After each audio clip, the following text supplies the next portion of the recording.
Oh, I thought we were streaming. Hold it a minute here.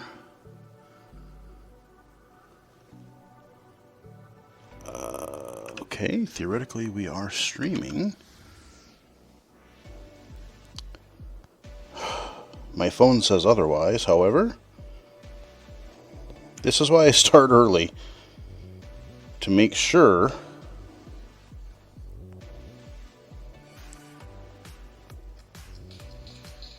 Hey! Yay! Echo! Alright.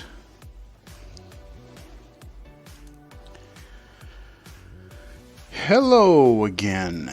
Welcome back to the Illegally Cited Mixer stream. This is Jesse, aka BGFH, and it is time for more E3 2019. I'm kind of digging this live stream kind of a thing.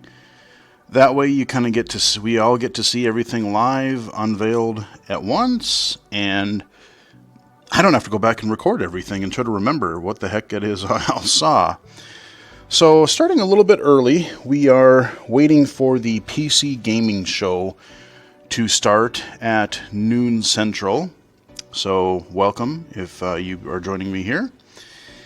I wanted to start a little bit early I have no idea really what to expect for the PC Gaming Show because I haven't looked into it too much, but we ended the Bethesda stream a little bit early last night because I was trying to see if I could quick catch the Devolver Digital, but there was just so much chaos out there that it was sort of tricky to find it. And I did find it, but it was a little bit into the stream already, so I didn't fire up my restream again. So, going back to Bethesda, what did I think? I thought some of the games that they announced were actually, quite good. I mean, Doom Eternal, let's just get that right out of the way. Late November. God, November's going to be brutal.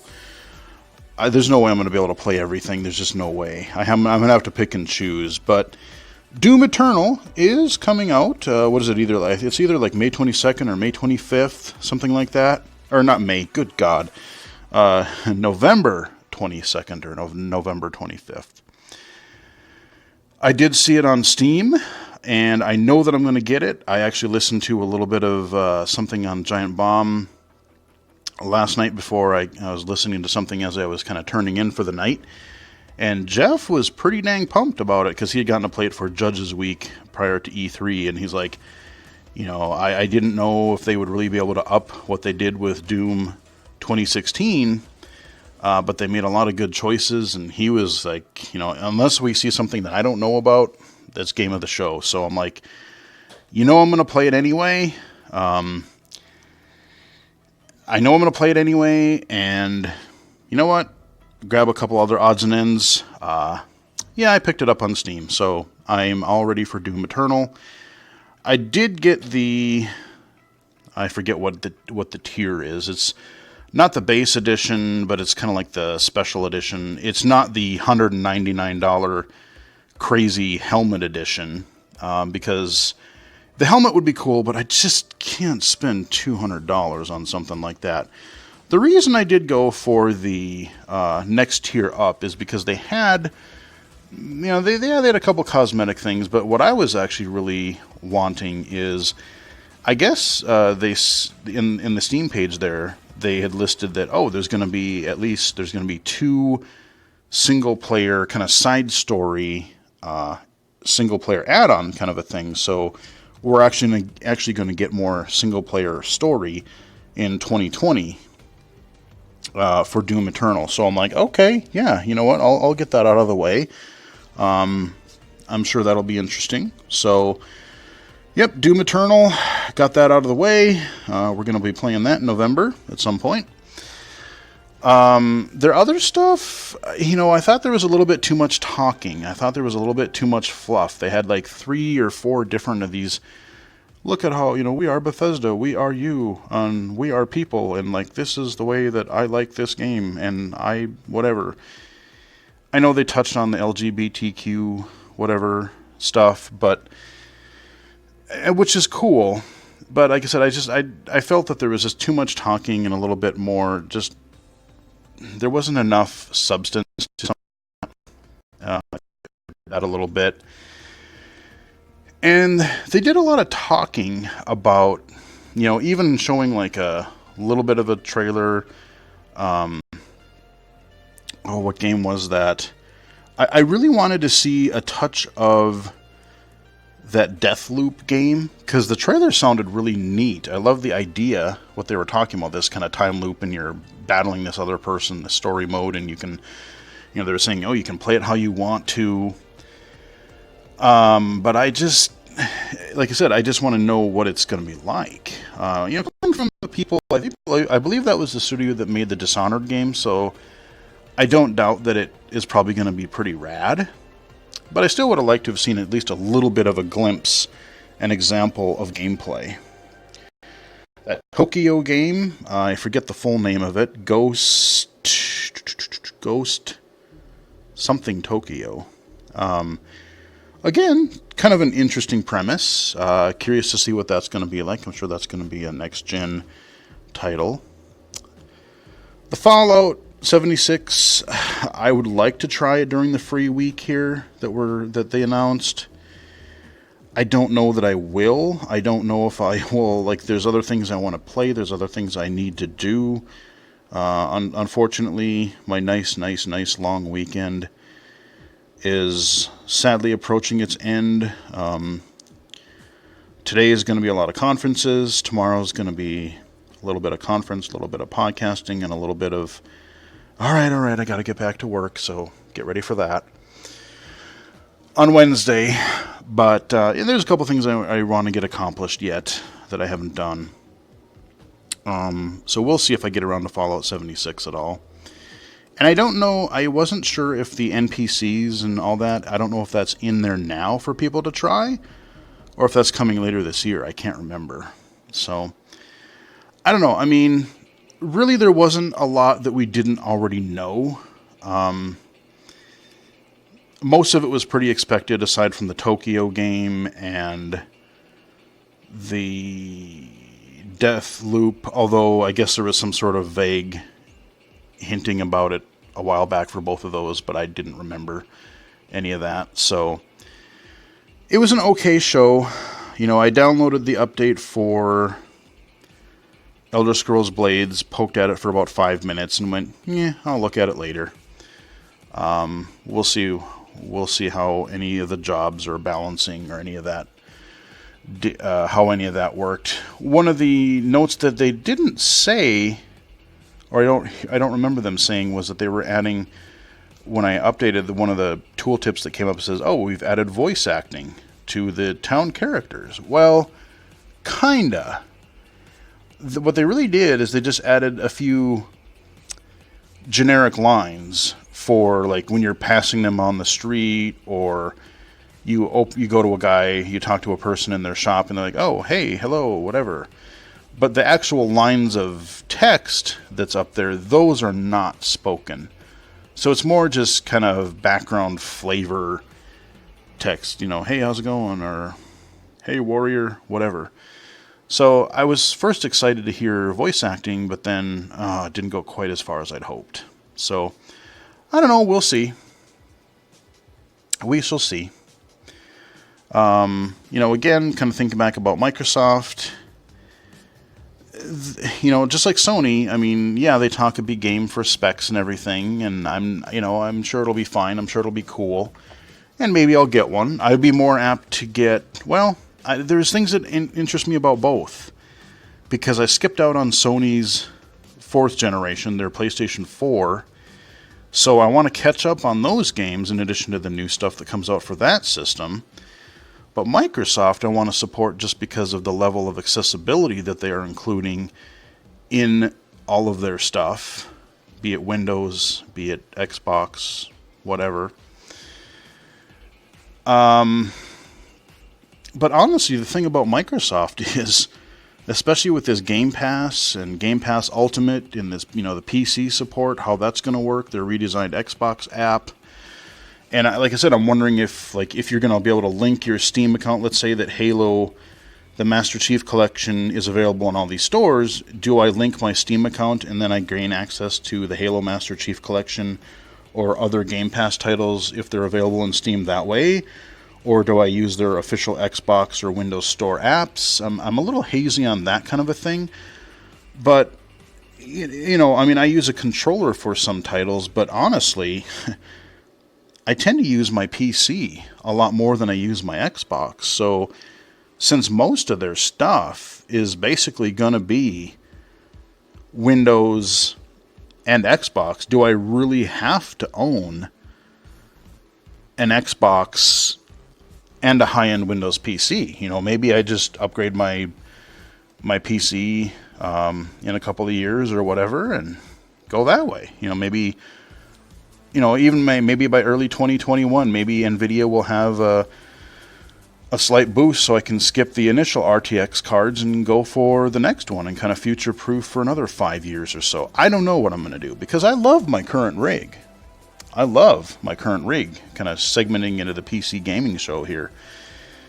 The thing about, and right on the front page of Steam, I saw you could pre-order Cyberpunk 2077.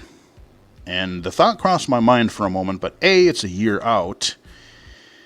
And B, like I said, I know I mentioned yesterday that, hey, it's coming out for current gen consoles and probably next gen as well. But the thing is, since it's coming out on current gen consoles, am I going to be able to still play it? Is the PC version going to be brutal? And is my 980 going to be able to play Cyberpunk? I just want to have confirmation that at the very least I will meet and at least slightly exceed the minimum requirements to play Cyberpunk before I decide to either pre-order or purchase that game. And of course it's early, so they haven't finalized things, and PC system requirements usually come out a bit closer to release, so we'll just keep an eye on it. But that's a game that I really, really hope, speaking of accessibility, I really hope that they listen to some of the rest of the industry. I hope that they add some of these in-world navigation, being an open-world title. Pull a Saints Row, pull a Rage 2. Even you get in a vehicle, you got these nice glowy arrows along the line, or along the road. And that would fit that aesthetic. You've got this sort of, neon Blade Runner-y look. Yeah, put some, like your vehicle has augmented reality and you just see arrows on the road. Hell, like I said, I tried the Google Maps beta on my Pixel a couple of weeks ago. And remember they were talking in the Google keynote a while back about you can kind of visual augmented reality. Instead of looking down at a map while you're walking, you can kind of see in-world directions, and it works. I walked outside of my work office and said I want to go somewhere across the street, and it literally had glowing Saints Row arrows in the world. And when I got to the corner, the arrows are like, hey, it said via TalkBack as well, but it said, hey, turn right. The arrows were like, turn right here. And then you cross the street, okay, turn right again, go that way. It was kind of cool. So, even within the aesthetic of Cyberpunk, that would work. And it would greatly, greatly help accessibility. So, the one thing that I do know they're going to show at the PC Gaming Show, I briefly looked at Twitter a couple minutes before starting the stream. And the new Vampire the Masquerade game, I hope we get some gameplay and not just a trailer. I hope we get an early glimpse at some gameplay. But this Vampire the Masquerade, I forget what the new one is called. I've really got to show you guys a little bit of Bloodlines. Came out around Half-Life 2. And at the time, I didn't have a machine that could run it very well. It definitely had its flaws. I know fans have patched in unofficial patches to make it better. But I just want to go back and look at that game because it was sort of ahead of its time. You were in these sort of city areas. It was kind of right before open worlds really began to become a huge thing. because each area was sort of its own little hub. And then you'd have loading zones and stuff, but, you know, whatever. I just want to check the stream here. Are we good? Alright, kill the stream, start it again. Are we good? Alright, we're still live. So I know we're going to see the vampire game. I don't know if we're going to see just some of the same old, like, I don't know if we're going to see some, you know, other Doom Eternal, if we're going to see stuff that we've already seen at Microsoft or Bethesda, maybe some Ubisoft stuff. I hope we just get to see some stuff that we're not going to see at other conferences. Like I said, that's the thing. If we're going to watch, we still have Ubisoft and Square Enix later today. I don't know. Usually they're pretty in bed with. A lot of times I think they're really with AMD, so there'll probably be some corporate stuff there of like, hey, this is our new Radeon card and yada yada. I'm an NVIDIA guy myself. I've just had a lot better luck with drivers and driver stability, that kind of a thing. But, you know, they'll probably talk about some new hardware. They'll talk about, I don't know. They've done that in the past. This is kind of an unknown because like I said, I don't know what kind of games that they're going to talk about. Maybe they'll have a couple deals or giveaways, or I don't know, maybe they'll be, who knows, you know? We are 3 minutes and 25 seconds away from starting, apparently, to the giant countdown timer here in the middle of our screen, so I don't have to endlessly babble for too much longer. But yeah, I mean, so far this E3, it's been solid. There really hasn't been a whole lot of surprises. But you know, you're at the end of a console generation. People are kind of hiding things. People are kind of gearing up for the next gen. You know, even if they are developing PC titles, they're, you know, it's going to be, oh, we still got to get a handle on all this ray tracing stuff for the RTX cards and whatnot. So, yeah, there's going to be some of that. But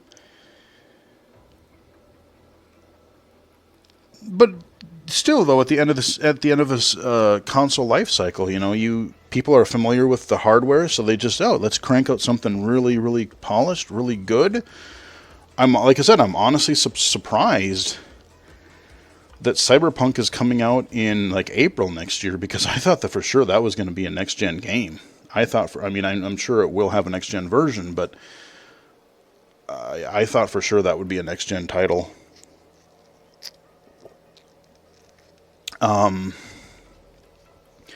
Again, I just want to I hope that they announce either some indie or some kind of AAA game that I don't know about. You know, I mean, we know about a bunch of sequels, we know about franchises, but I want to see something new. You know, just something interesting. It doesn't even have to be huge, you know. Some of the indie games are some of my favorites, so there is that. I kind of hope we get a better look, maybe some actual, like a gameplay deep dive into Outer Worlds, which, by the way, I did find out, yes, that is coming out this year too, and it is coming out October, the end of October. Oh, Jesus God. So, the end of October to the end of November is going to be just brutal. There's so many damn games. There's so many games. We got Outer Worlds, which I'm really intrigued about. We got Shenmue. We've got Star Wars. We've got Doom. We've got, oh dear God, and all these games. Shenmue is not going to be a short game. Outer Worlds is not going to be a short game. Doom is probably going to be pretty long as far as first-person shooter standards. Star Wars is probably going to be at least several hours long. That probably might be one of the shorter ones, but who knows? Yeah, I mean, I'm not gonna have time to be able to play all of these like right away at launch or devote tons of time to them. I would highly suspect because a little thing called a day job gets in the way. That's why I wish I could do like video game advocacy and consulting and be able to work in this realm as we hit 0. Woohoo! Here we go. I would love to be able to do this full time so that I could justify. Yeah, I'm playing video games. I need to play them. Ooh, 2 hours. Okay, strap in. Taking the stage today are first gameplay footage for Vampire the Masquerade, Bloodlines 2. Oh yeah, okay, it is Bloodlines 2. Borderlands 3? The reveal of Evil Genius 2. Starmancer. Last Oasis. What is that? 2 new games from Coffee Stain Studios. Oh, why do I know Coffee Stain Studios? What's next for Terraria? Remnant from the Ashes. Huh, that Mosaic. could be interesting. Warframe. Baldur's Gate 3. Wow, they're just telling everything. 3. The reveal of Unexplored 2. El Hijo. Age of Wonders. Planetfall. And more. And now your Wow, they're just throwing it all up there. There's a good number of games in there that I want to know more about. Some I'm a little meh, but hey. Good morning. Kick back, grab a drink, and here we go. Ladies and gentlemen, welcome to the PC Gaming Show! Yeah! Yes! They didn't mention VR at all. You're here today. We have a great show for you lined up. We got 30 games that we're going to be showing off. 30! Some of them will be updates to existing franchises and titles.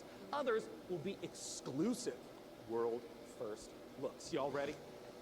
Yeah. Not near as excited as the Bethesda one last night. Helping make this event possible. Without Woo. their support, this event would not happen each year. So thank you so much. Thanks to you for coming out. It's 10 a.m. in Los Angeles. Happy Monday, everyone. Best day of the week.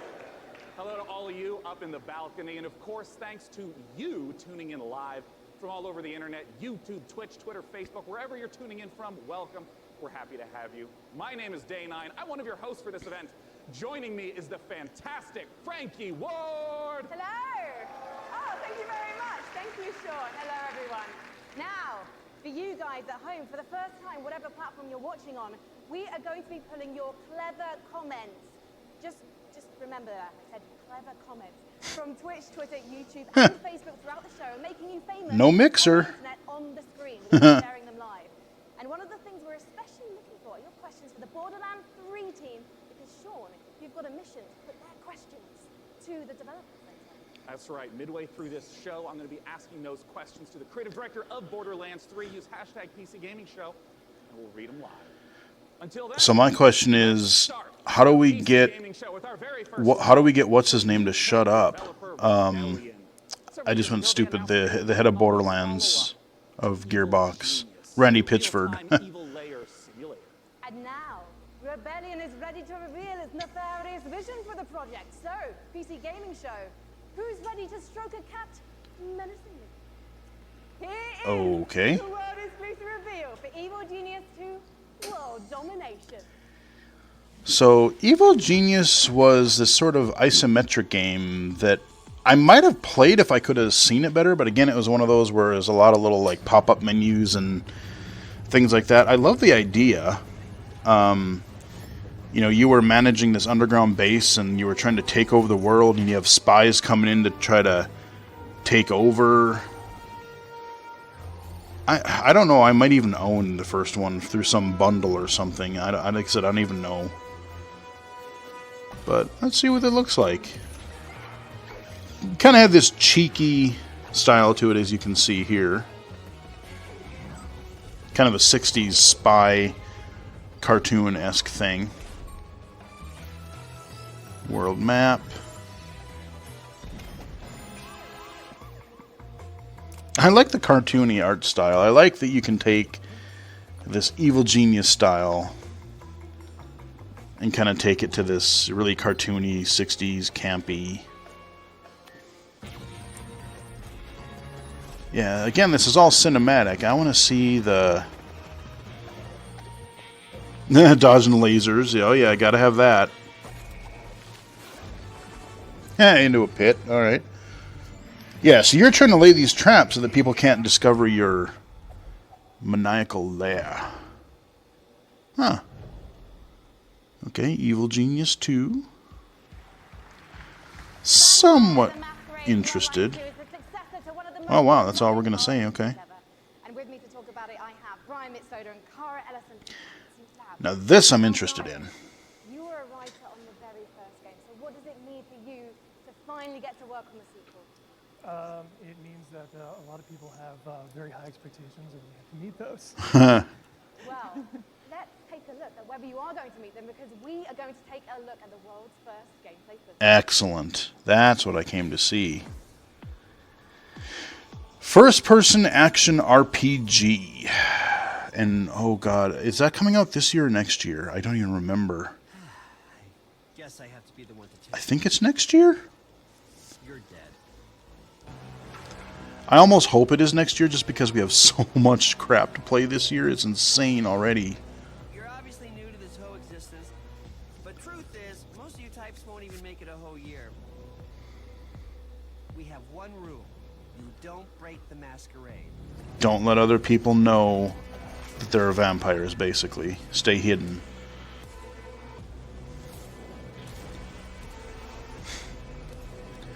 I remember they got This city. really good voice actors in the first one. Scraps here. Welcome to the first day of the rest of your death. John DiMaggio was one of your big mentors in the first one. I hope he's back, because I just love that character. I wouldn't really call that gameplay. There was a little bit of first person, like him looking at his hands, but Guys, what does it mean to be a vampire in this world?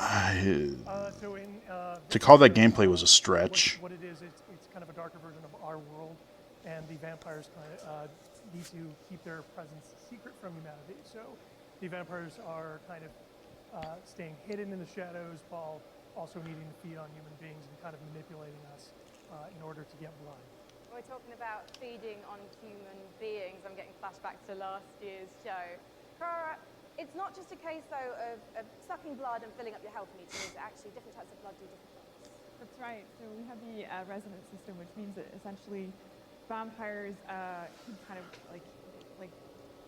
see the emotional resonance of human beings, like fear or desire, and then they can feed on those people to like feel the same things as human beings do, to feel more kind of alive, and then give you like extra boosts in the game. And there were some really interesting characters in that trailer as well. What kind of relationships are we going to be forming with them as the player?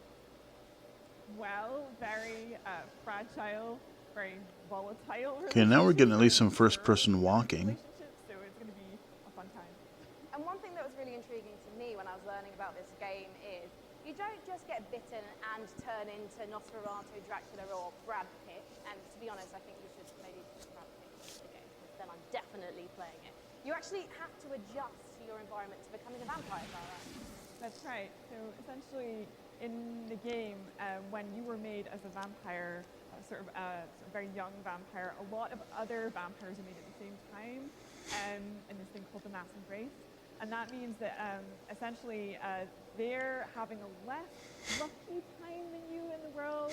You're having a relatively good time compared to them because they don't know what they're doing. They're going through vampire puberty on their own, and you might have a family, you might have, say, a wife and children, and you are morally objecting to drinking blood to survive. And so you might have a less good time, let's say, than the player is having. So you can find them throughout the world as well. And Brian, the first game came out in 2004. You've been waiting 15 years for this. God, yeah, 2004. Wow, that was a while ago. But yeah, we're going to make it work. Well, you know what? I think there are people around the world watching this, and of course the audience here, and they all can't wait to play this game. Can you wait, guys? I don't want to, but So I think you've convinced everyone here now. When are we going to be able to play the game? We're going Q1 next year. Fantastic. Okay. When can we learn more? Bloodlines2.com. Thank you so much, Brian and Cara. Give it up, guys. They're just real. Again, they're not Have you ever showing wanted to much. play Dwarf Fortress in space? Starmancer is a space station sim from Ominux Games and Chucklefish. After a catastrophe on Earth, humanity has launched a desperate attempt to find refuge among the stars. Your task is to manage a colony capable of sustaining life, crafting components, controlling colonists, and sending out crews to mine asteroids. But when you're living in space, there can be big consequences for even the smallest mistakes. Let's take a look at the brand new gameplay for Starmancer. Like I said, it's interesting when they say gameplay, because at this point I'm really reserved. It's like, are you actually going to show gameplay, or is this just going to be... Is it just going to be cutscene, you know? This looks pretty isometric. So maybe we're looking at gameplay here. These kind of games I'm terrible at, so like I said, I don't know if I'll be super into this one. But it's always nice to see what's out there and get inspiration from other types of games. Like, I'm not closed off to playing a game like this, especially if they, add accessibility features and things like that. But, just traditionally, with a lot of these text and, a lot of text and small icons and meters and boxes and things, it's just, I don't have the patience to deal with a lot of that with low vision.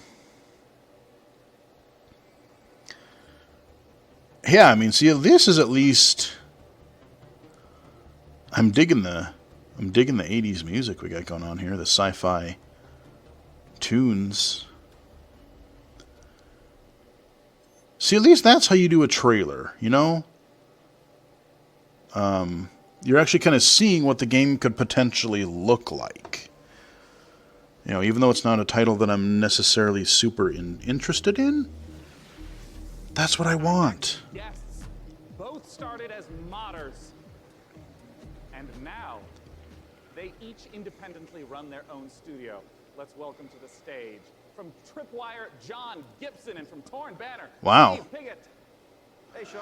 I'm wondering what kind of deep dive they're going to do, because if they're showing 30 games in 2 hours, I don't know. Working independently, I'm running your own studio. Talk to me about the collaboration that you started together. Yeah, Steve. So we've known the Torn Banner guys for a long time, even giving them some advice when they were modders, going commercial, helping them not make the mistakes that we made. And we've been friends, and we've always wanted to work together.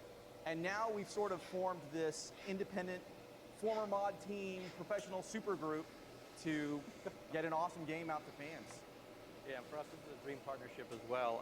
We've always been really close with Tripwire, and we really respect their games. We see them as one of the few studios that's bringing true innovation to the FPS genre, and that's what we're all about as well. I like FPS genre. Upcoming collaboration between Torn Banner and Tripwire. Torn Banner, why do I know that name? What did they make? I'm trying to remember what Torn Banner made. I know I've played at least one of their games, because it sounds so familiar. So this is going to be first person, which...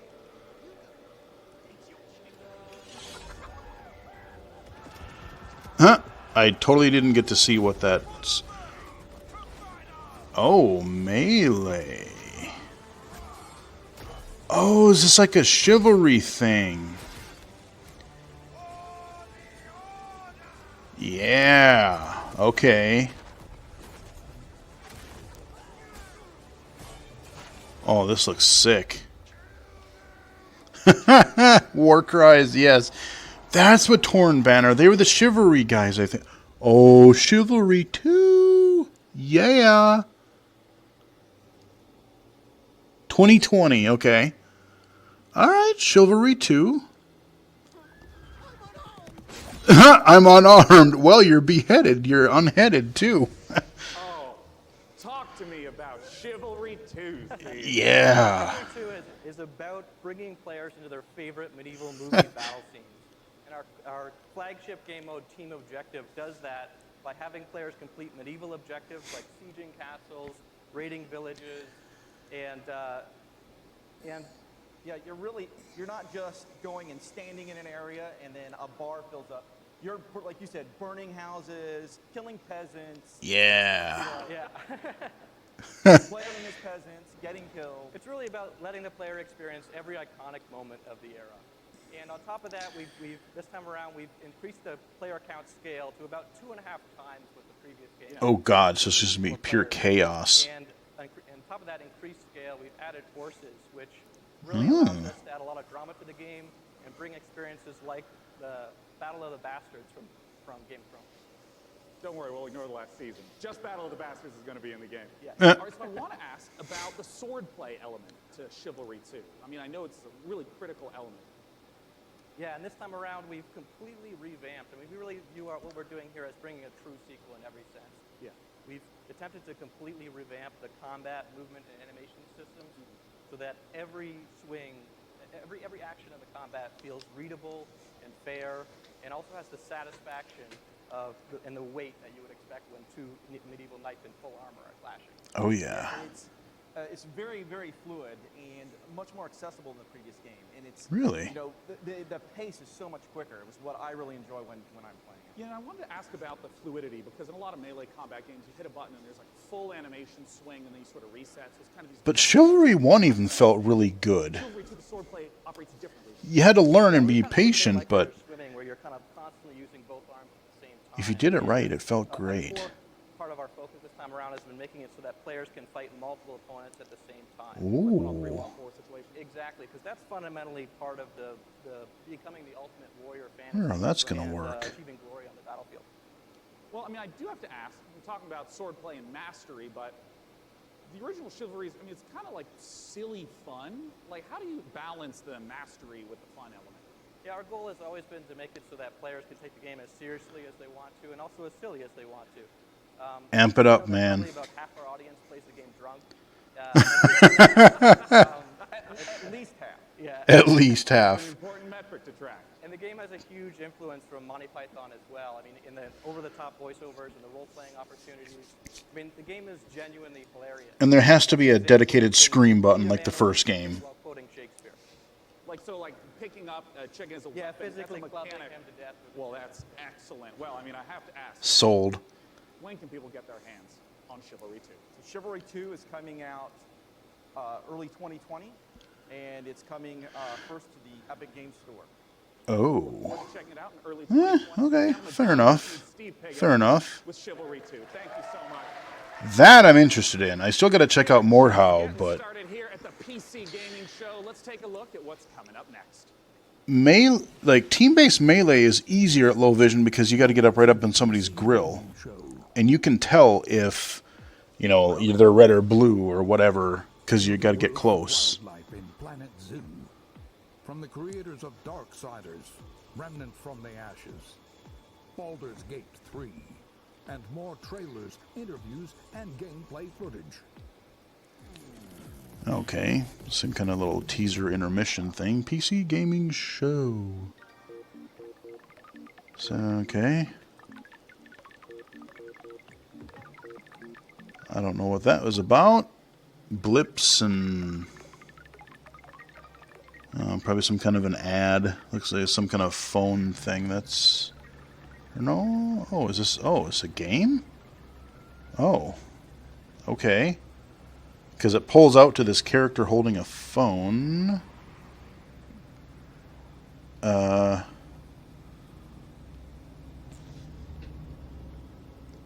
Okay, what could this be?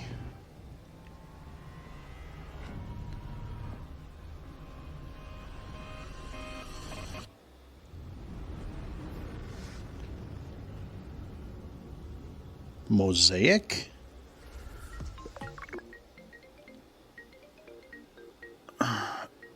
Oh, it is a damn phone That was a game. brand new trailer for Mosaic, a dark and atmospheric adventure game coming later this year from developer Killbyte and publisher Raw Fury. So how are you guys Huh. enjoying Oh, it no, so okay. far? I don't know. I don't Some space quite stations, know what that is, but sure. We're listening to your reactions to the PC Gaming Show throughout the entire broadcast, no matter what platform you're watching and ranting on, so keep them coming. Our next game is a ghost-themed multiplayer hide-and-seek game inspired by a popular mod. Charge up your proton packs and get ready for Midnight Ghost Hunt. Ooh. Multiplayer Ghostbusters? That could be fun. Unofficial Ghostbusters-esque game. Proton packs? Is it first person? Third person? Okay, we got our ghost running. Oh, possessing the... Okay, so you probably... Almost seems probably maybe like a prop hunt game where you... Basically, you possess like a prop and you have to figure out which ones are just props in the environment and which ones are actually characters. Oh yeah, there's some ghost activity near that lamp. Oh yeah, okay, take the... Okay, we got a Oh yeah, we got unofficial Proton licensed weapons here. So it's cinematic, but is this... Is it first person? Oh, okay, chair. Show from the player's perspective. I want to know... Oh, it is... Oh, it is first person, I think. Nope, third. We got the ghost. This looks cool. I'd try this. Midnight. Go. Oh, alpha. Something about an alpha? Huh. That's one I might want to look at a little more. That's because that's unique. I had no idea that was even a thing. Oh, I gotta check the stream again. I haven't done that again. Ghost Hunt is the dynamic one-man team. Creative director, programmer, designer, it's Sam Malone. So if you are watching, if you've tuned in, hello and welcome. Thank you for tuning into E3, the PC gaming show here. What is going on in that? What is Midnight Ghost Hunt all about? So Midnight Ghost Hunt is a multiplayer ghost hunting hide-and-seek game. You can play as either as ghosts or ghost hunters, like a 4v4 format. Yeah, this looks the ghosts cool. can hide inside average everyday objects around the haunted house. The goal is to look like harmless furniture, but on the inside, they're not so harmless ghosts. Yeah, if I'm understanding correctly, it's not about hiding as a lamp to try to assault and take out a hunter. It's actually, you would do that so that way you can keep running away and continue to hide. Exactly. So the main objective of the ghosts is to try to stay hidden as long as they can until the time runs out, until the clock strikes midnight. Okay. Kind of the hour of the ghosts, basically. They can fight back if they like, but in general, they want to try to hide. But if there's a hunter kind of off by himself, he can quickly just hit him in the back of the head, knock him out real quick, and he has less hunters to deal with at that point. Well, what's the identity of the hunters? I mean, we've been seeing furniture flying all over the place. What do the hunters do? So the hunters, it kind of can be divided into two different segments. The first part of the game is kind of almost like a detective game because they're sort of trying to figure out where the ghosts are hiding because it's not really... Right, got to use your fake PKE meter. It's like a footprint tracker. They've got like a radar like you saw to try to narrow down where in the haunted house these ghosts are hiding, basically. As soon as the first ghost is found, though, it starts getting a bit more chaotic. There's ragdolls flying everywhere, and they have a cannon to really try to smash the ghosts into pieces. So those are kind of the two aspects of the ghost. Do you have a ghost trap? Talk to me a little bit about the inspiration for Midnight Ghost Hunt. I understand it's based on Gary's mod called Prop Hunt. Right. So that's Yeah, I've heard of Prop Hunt. I've never tried it. The props fight back. You saw the furniture; they hurl themselves at you. They knock you out. They send you flying. So it kind of That's rad. Action hide and seek sort of mashup. You have a reason to be a little bit afraid of the things that you're hunting. So Think of Prey when those stupid things would lurk into those objects. I get, those little leaper things. What's going on there?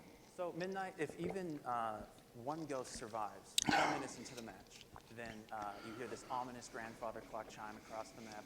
All the lights will actually flicker out. It'll get really dark and scary, and all of the ghosts that were destroyed actually return as vengeful spirits. They're a lot more powerful than before, and they glow a very brilliant red. Cool. So at this point, the tables have turned. The hunters are now the hunted, and they just need to try to work together to stay alive long enough for their evac to come, which is another 4 minutes or so. It usually when it gets to midnight. Are you talking like 90% of the time? Like 90, yeah, usually because the ghosts are so overpowered at midnight. Right. The hunters are doing whatever they can to try to prevent midnight from even occurring by destroying all of the ghosts and clearing them. Huh. Well, awesome. When can people Yeah. get a chance to try out Midnight Ghost Hunt? So we'll be running an alpha event later in the summer. You can sign up at midnightghosthunt.com. I'd also like to give a shout out to our Discord, discord.gg/midnightghosthunt. Later in the summer, we'll be giving out keys on our Discord as well as on our main website. Well, wonderful. Ladies and gentlemen, Sam Malone, vaulted sky. Sorry, I just had to write down that address because I'm checking that out later. For our next title, we got Frankie up in the balcony, and if I understand correctly, Frankie, this is a sequel. You do understand. That sounds correctly, really Sean, cool. yes. It's a big sequel to a small indie game. Unexplored 2 is a procedural adventure, a roguelike that challenges you to fight, to be clever, and to solve its mysteries. Explore a beautiful world, engage with its creatures, and befriend its people. Search for magic lakes and ancient statues until you die. And die again. This is Unexplored 2. I don't think I've even played. I don't even know if I've heard of what. I don't even know what Unexplored is. Like, is it isometric? Is it. I've never played it. Okay. Overhead. See, this is gameplay. The last couple of games, like even the Ghost Hunt. This is what I want to see. Okay, yeah, overhead, isometric, okay. See, at least I know sort of what I'm getting myself into if I'm interested in these games. This is what I want. Kind of a roguelite sort of a deal. Melee combat, okay. And he just got wrecked. Nice looking game, but I could see myself with these environments and the shadows and everything. It'd be easy to overlook something. I wonder if you can. I wonder if you're able to zoom in any closer to get closer to the character. So that way you can pick up on little, like if there's pickups and things like that, it'd be easier to see. It's kind of funny, you got these rampaging monsters and whatnot, and you get this nice, just chill, peaceful, exploratory music.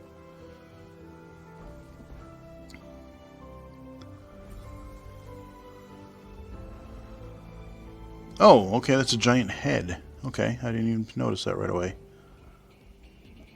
Huh. I don't know. Not really my type of thing, but looks okay. When building a new rig is investing in a new monitor, and here to talk about a groundbreaking new display is Samsung. Dean Dalcero, welcome, Dean. G-Sync. For us? Samsung C27 RG5 Curve gaming monitor. Well, let's take a look. Okay, Curve gaming monitor.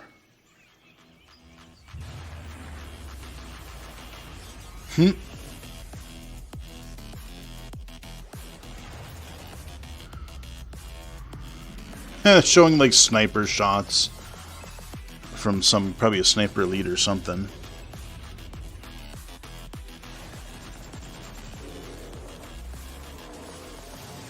The funny thing is I'm seeing more gameplay footage in the thing for a monitor than I am for some of the game trailers, which is it's, I don't know if that's more ironic or just sad.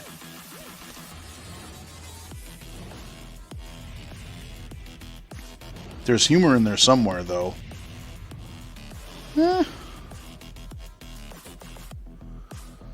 Okay. I didn't see, like, how big is this monstrosity? Is it... Dean, we've seen the video, and I gotta start asking. Talk to me about some of those juicy features and specs. So it's a 240 hertz curved gaming panel. We believe it's a world first. So you have lag-free and tear-free performance.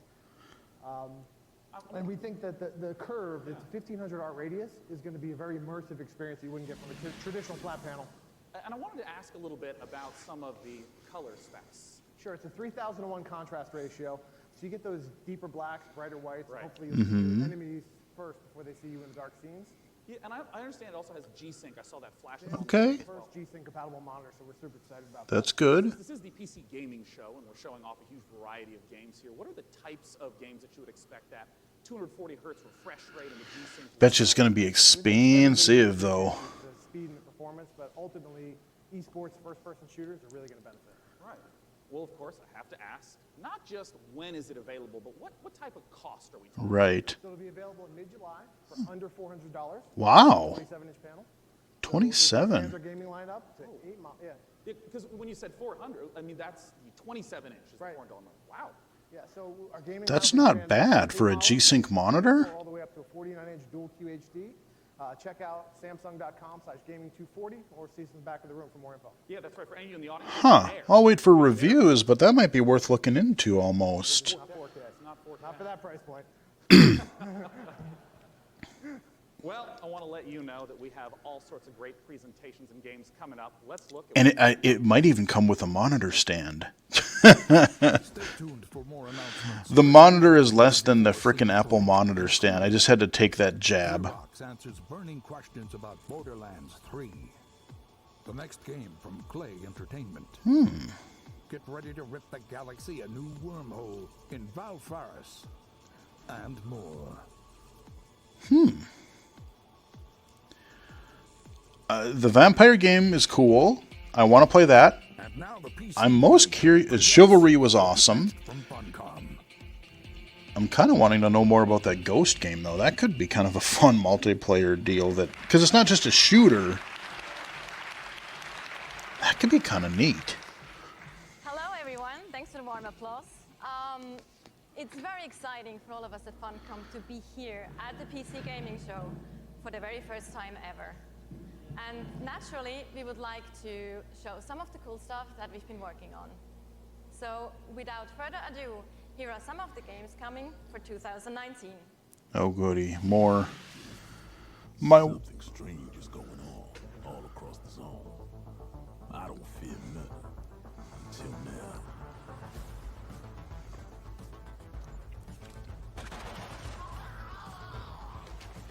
Ew.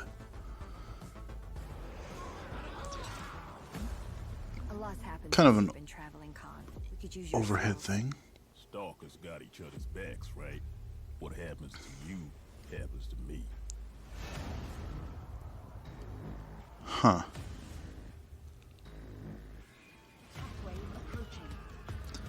Oh god, wave defense? I suck at those types of games.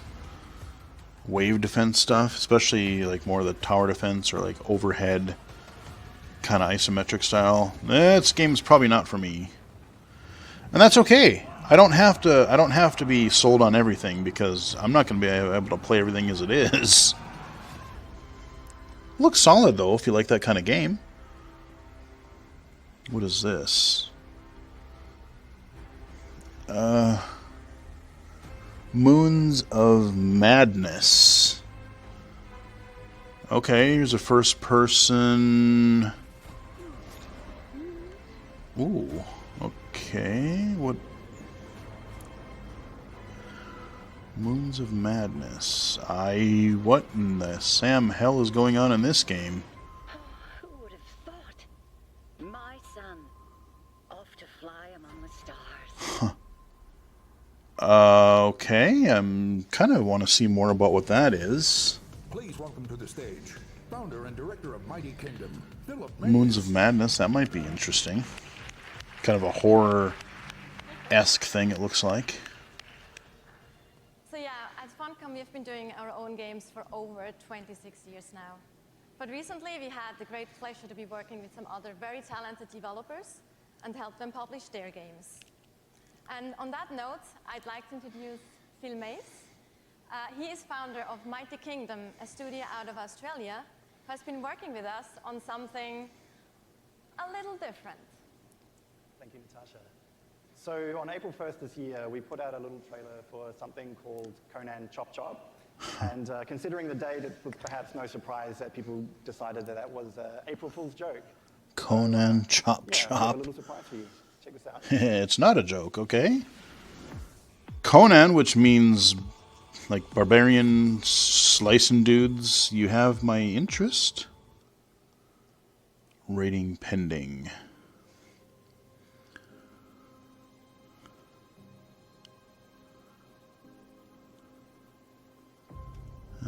Start innocent enough. But getting more ominous with some words I am not able to read with that contrast very well.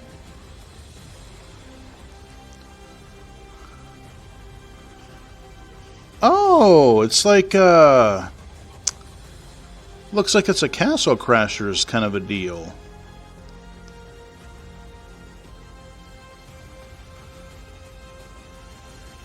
Ooh. it's kind of got that same sort of, or similar, like, cartoony style. Hack and slash. Kind of a side overhead sort of a... I wonder if it's more like Castle Crashers or more like a Zelda kind of a thing. Huh. Oh, wait, what? When 2019? I missed that. Well, it's this year. Oh. There you have it. Conan Chop Chop. It's a roguelike action-adventure game. It's very real, and it's coming to PC, Xbox One, PlayStation 4, and Nintendo Switch on September the 3rd this year, 2019. We also have a playable version here at E3 at our demo room, so if you want to get okay. Oh, boy. Thank you so much. So many games. That looks pretty fun, though. I'd play that. Oasis is a nomadic survival game set in a post-apocalyptic future where the Earth has stopped rotating. The last humans need to outrun the blazing sun in massive open-world environments. Good times. But cheer up, sunshine. This is one of the most original-looking multiplayers we've seen, with interesting ideas underneath. A player-driven economy and some truly incredible death machines. Coming to early access on Steam on July 15th, let's take a trip to the last Oasis. My tribe built wooden legs to lift us over burning sands. We must move forward or die beneath the sun.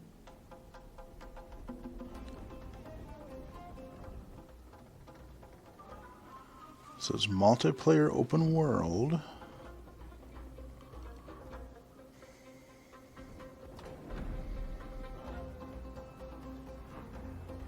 Wow, this is like old school. I mean, it's post-apocalypse, like they said, but yeah, society has kind of gone back a little bit.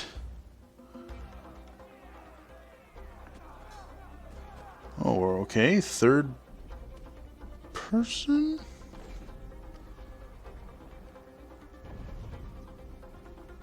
It's like medieval Mad Max or something.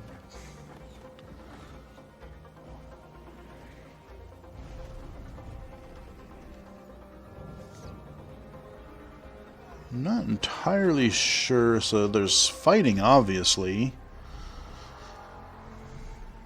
Sandstorm. Huh. I'm not sure. I mean, I'm sort of curious, but it's something I'd probably be terrible at, so I'm not certain. But it could be all right. July beta. Okay, what are we advertising here?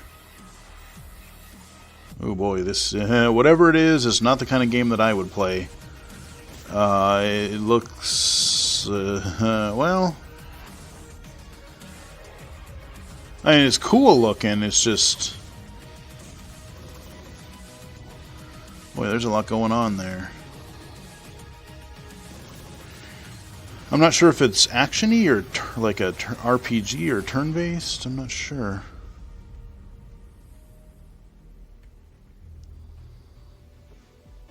Planetfall. The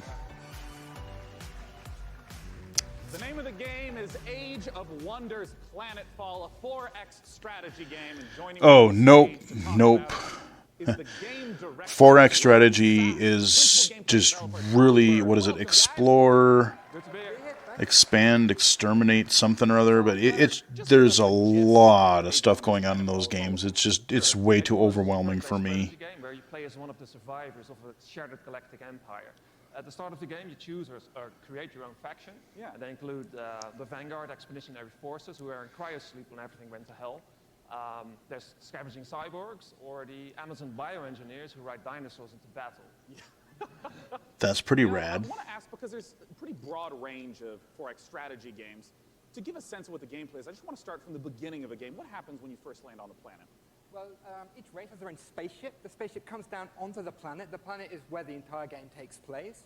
And that spaceship will then transform into your capital colony, where your entire empire begins, your sort of attempt to take over the world. Around you, you've got a number of sectors, and each of these sectors has a little story. Well, most of them.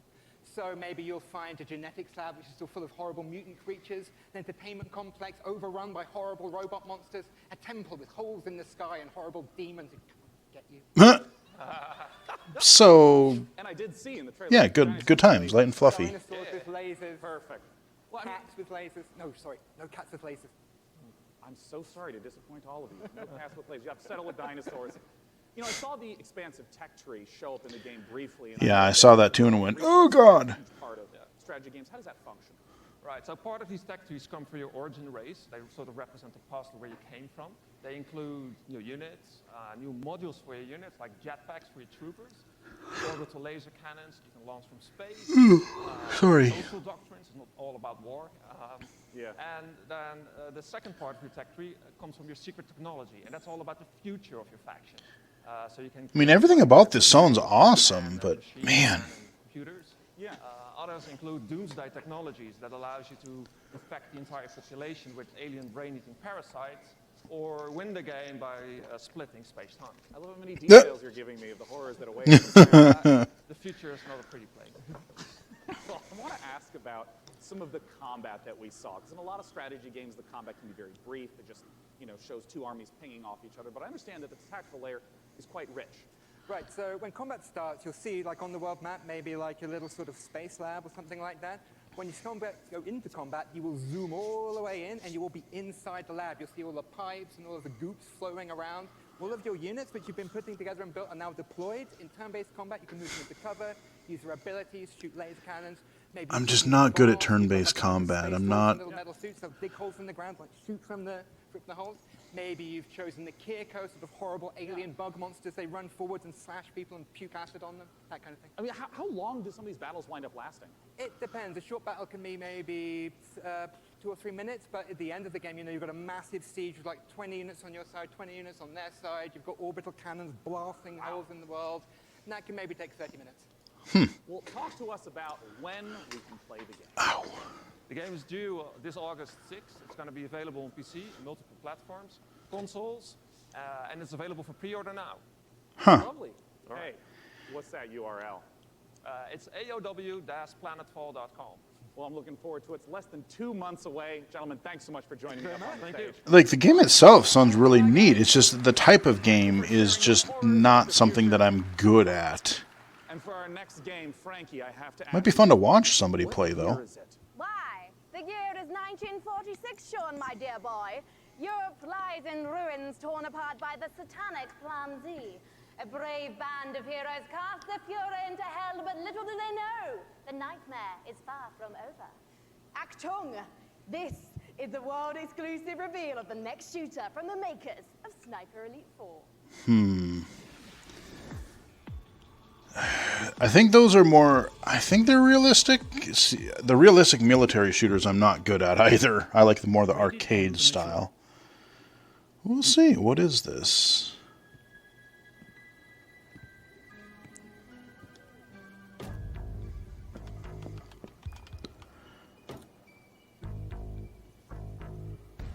Guy looks pretty serious.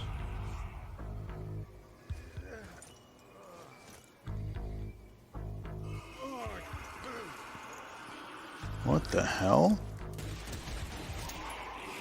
Oh, zombies?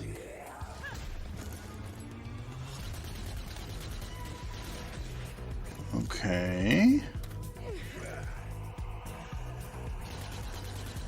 Is this a cooperative, like, Left 4 Dead kind of thing, maybe? Oh, fight! Oh, hi, Mr. Flamethrower. Wow, okay, hi. Oh, whoa, oh yeah, that guy... That guy looks pretty insane. Serious, yeah, okay.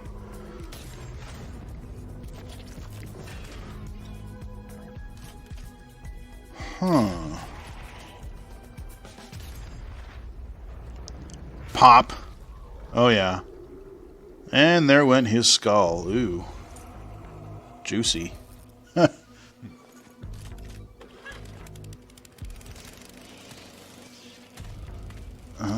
Electric. Yeah, electric fences. Oh, see, they're not. They're showing it like a movie, but I'm kind of getting. It's still giving me an idea of like maybe you build up a base or something, and okay, mounted guns. I don't know if you're trying to like get to somewhere and then defend it, or if you're defending, or if you're like you're making your way through a level, like a journey like Left 4 Dead. But this could be. I'm intrigued, actually. Wow, that is a shitload of zombies. Good lord. Zombie Army 4. Huh. Okay, apparently... Oh, you know, I think I've heard of Zombie Army. I don't know if I've played any of the other ones. I don't know what they're like. I'll have to look into those. What's next for Warframe? A surreal noir adventure set before, during, and after the Big Bang. Warframe is one of those free-to-play games I would actually like to take a look at. Because it's like this really fast, mobile mechs that have guns and like swords and melee weapons, and it just looks cool. But it takes so much to get into. Dragons. We are victims to a hatred that we do not understand.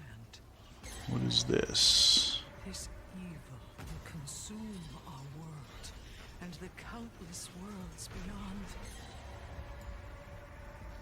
Unless you rise to meet it. There's some weird looking demon things in this game, whatever it is. Oh, that is a monstrosity if I've ever seen one. Is it an action game?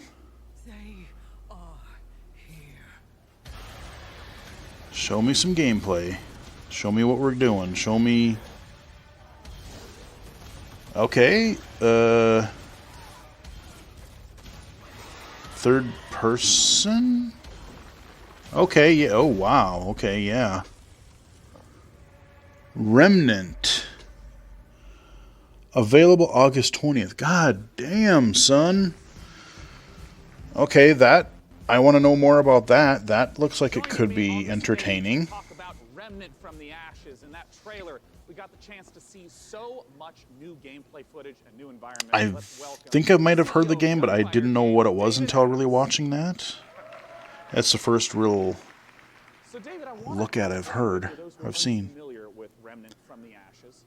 What kind of game is it? Yeah. So Remnant's a co-op action shooter set on an apocalyptic Earth and across a bunch of cool fantasy worlds.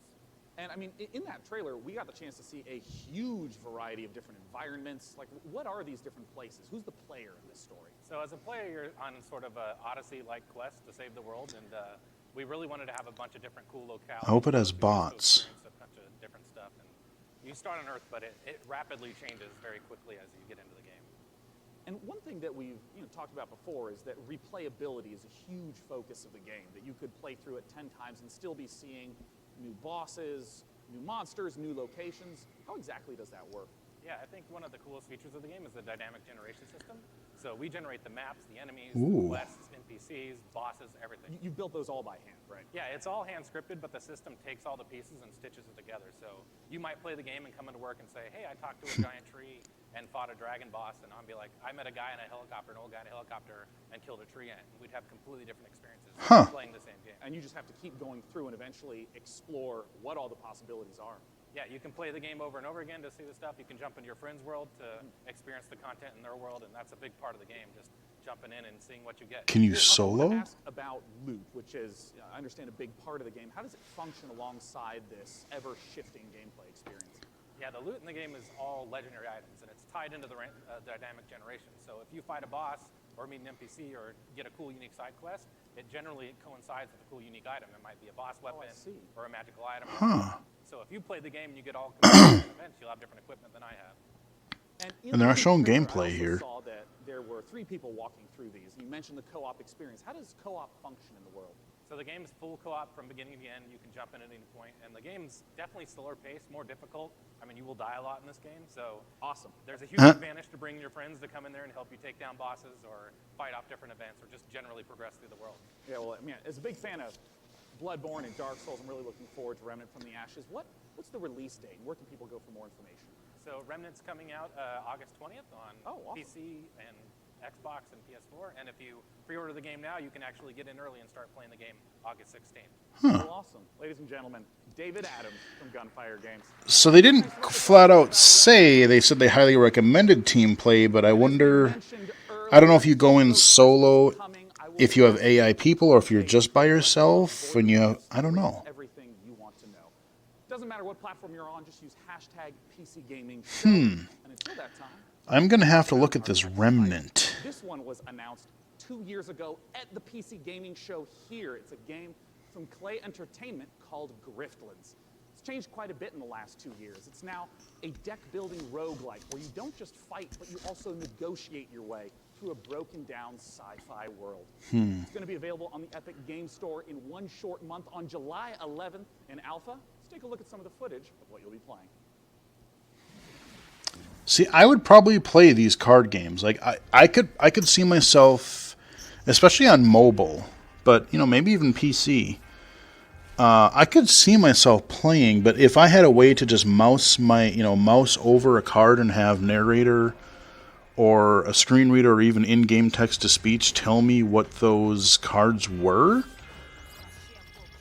to make things easier, I would play more card games. Like I said, if there's a lot of things where it's a lot of reading and a lot of seeing like little icons on cards or lots of stats or lots of just little things that can kind of become harder to see. Like if I can just cruise through an environment, that's one thing, but a lot of these little these cards are, there's some pretty small text on some of those.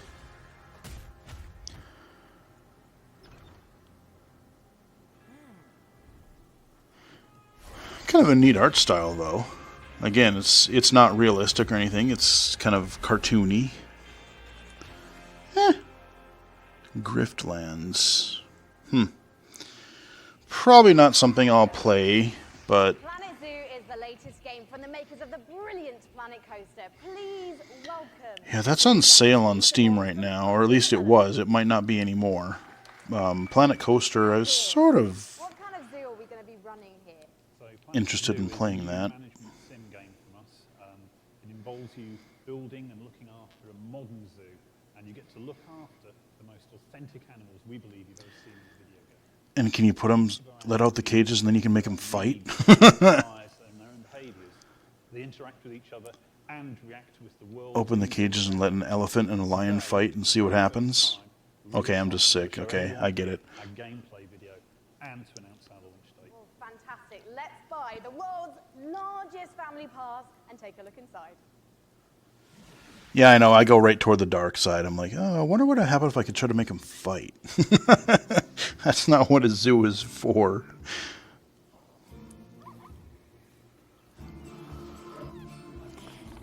Critters. Good looking game. See, I thought about getting Planet Coaster earlier this weekend because it was 70% off, but it was the base game, and then they had all these like different editions and add-ons and packs, and as you went up, it went from like 70% to like 50%, and like so. I don't know. I mean, I didn't pull the trigger on it just because I knew E3 was coming and there was so many other things that were happening. I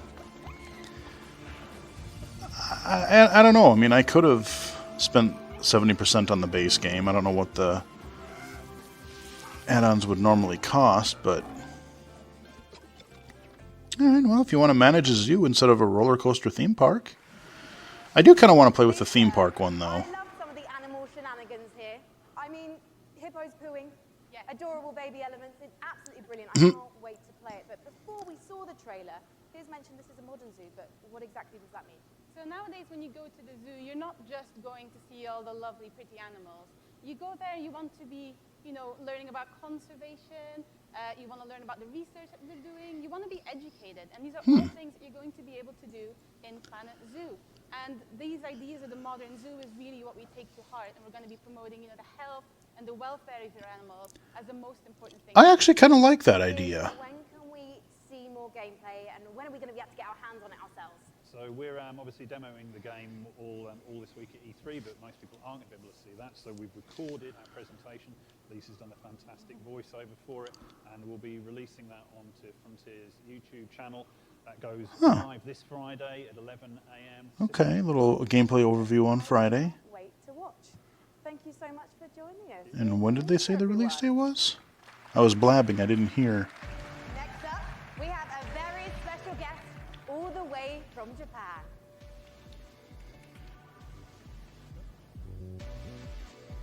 Please welcome to the stage gaming industry legend and Shenmue creator, Yu Suzuki. Oh! Are we going to get some Shenmue 3 footage? Joining me on the stage is a legend of Japanese game development. It's Mr. Yu Suzuki. Yeah. Hello, everyone.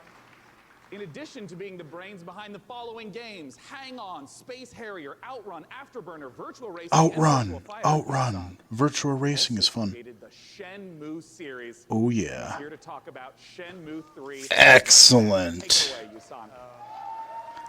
I didn't know this was coming. Coming. Standing on the stage today. それと20年支えてくれたファンの皆さんありがとう。I just want to say thank you to all the fans supporting me for the long 20 years. Thank you very much. Wait.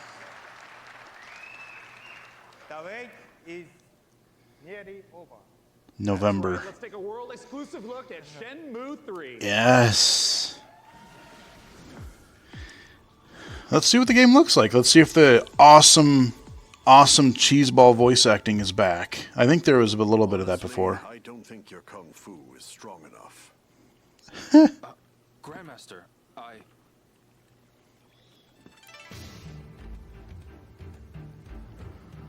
A long time ago, martial arts were bad, but humans are interesting creatures. They practiced in secret, away from prying eyes. Martial arts studio. One even practiced atop this very boat.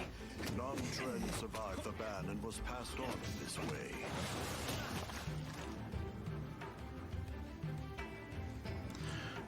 Definitely pretty heavy on the bloom lighting, that's for sure.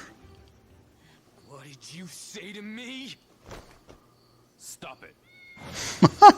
They threaten and extort money from shop owners, get drunk by noon and cause trouble.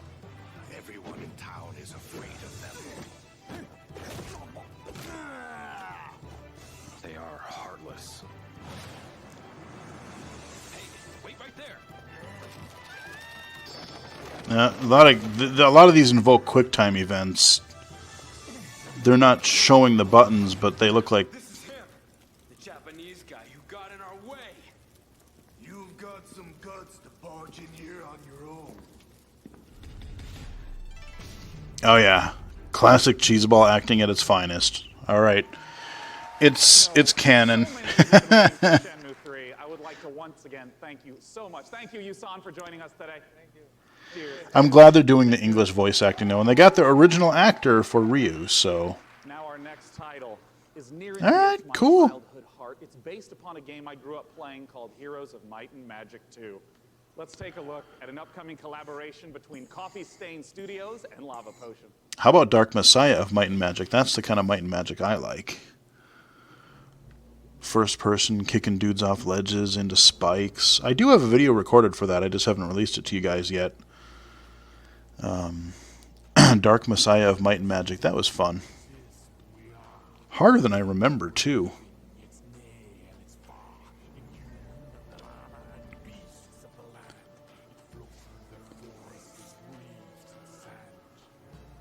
Okay.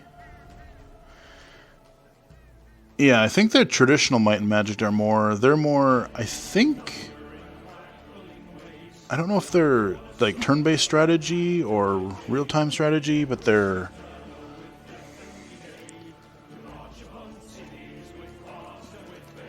Digging this tune, though.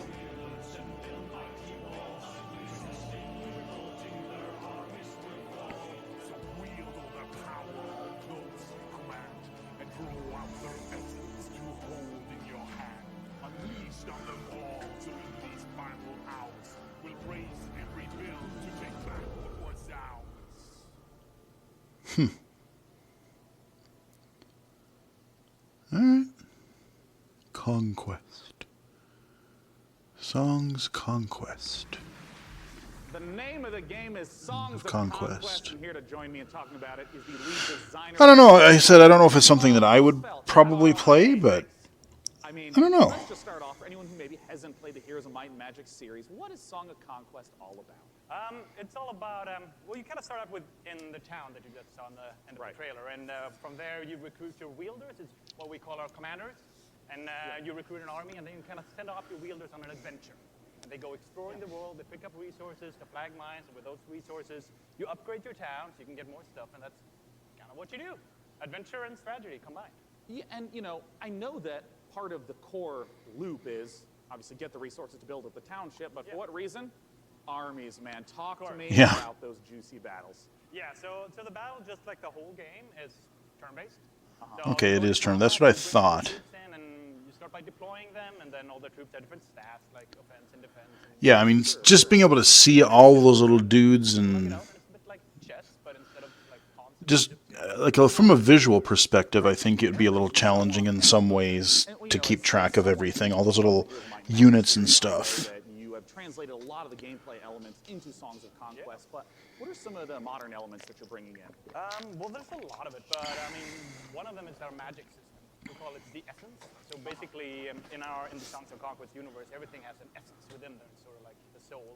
So your troops, they have an essence. And to do magic, you need to bring the troops with the right essence with your wielders. Oh, I see. So if you want to like make your troops go faster, you need to bring a troop that has that essence, like cavalry. And maybe to ask a basic question, what if my opponent kills that cavalry? Then you can't do the magic. So. Oh, I see. Okay. Yeah. So if you're fighting someone, you kind of have to like weigh the pros and cons of what to kill off. Like, do you want to destroy their magic or their powerful troops? Where can people go to get more information? And as always, when's it coming out? Late 2020.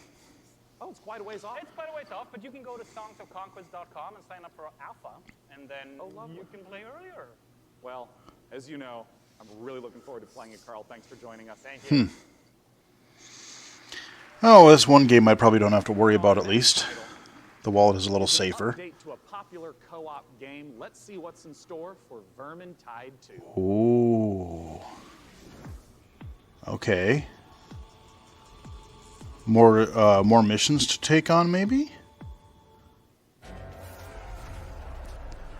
I like me some Vermintide.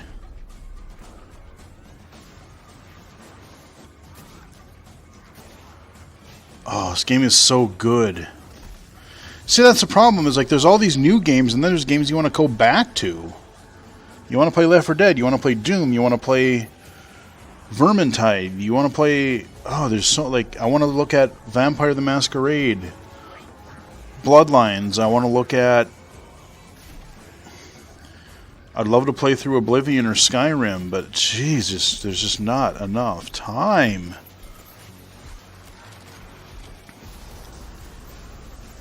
Oh, those gunners, I hate those guys. Hate them. Oh, a versus mode. Okay. I don't know if I'm... I never really played the versus mode in... You just saw the reveal of the new PvP mode coming to Vermintide 2, which turns the Warhammer Fantasy Cooperative It might be fun. even more brutally competitive. Especially since it's more melee focused. Vile, and surely dismembering Skaven is so much more satisfying when you know you're going ham on a fellow player, making him or her cry little baby rat tears behind their computer screen. Yeah, you make a compelling argument. The Vermintide 2 versus beta at vermintide2.com/version. Versus. In Per Aspera, you're an artificial consciousness orbiting Mars, whose ultimate purpose is to terraform the planet, starting from a single drone in your landing site and turning the planet into a flourishing second home for humanity. Courtesy of developer Talon Industries and publisher Raw Fury, here's a first ever look at Per Aspera. At what? Parahara? Paraspa? As we all know, reaching the Red Planet was not humanity's greatest achievement. Transferring the complexity of the human mind to machines was. So they can succeed where we failed. So they can build us a home on that distant, dusty rock. Today, Amy reaches Mars and begins their mission. Let me check the old stream again. Amy, Haven't done that in a while. are you with us? Of course, I'm with you, Houston. Yep. Awesome. Yeah, this OBS thing is working out. I think that's the new way we're going to stream. It seems to work way better than that game bar.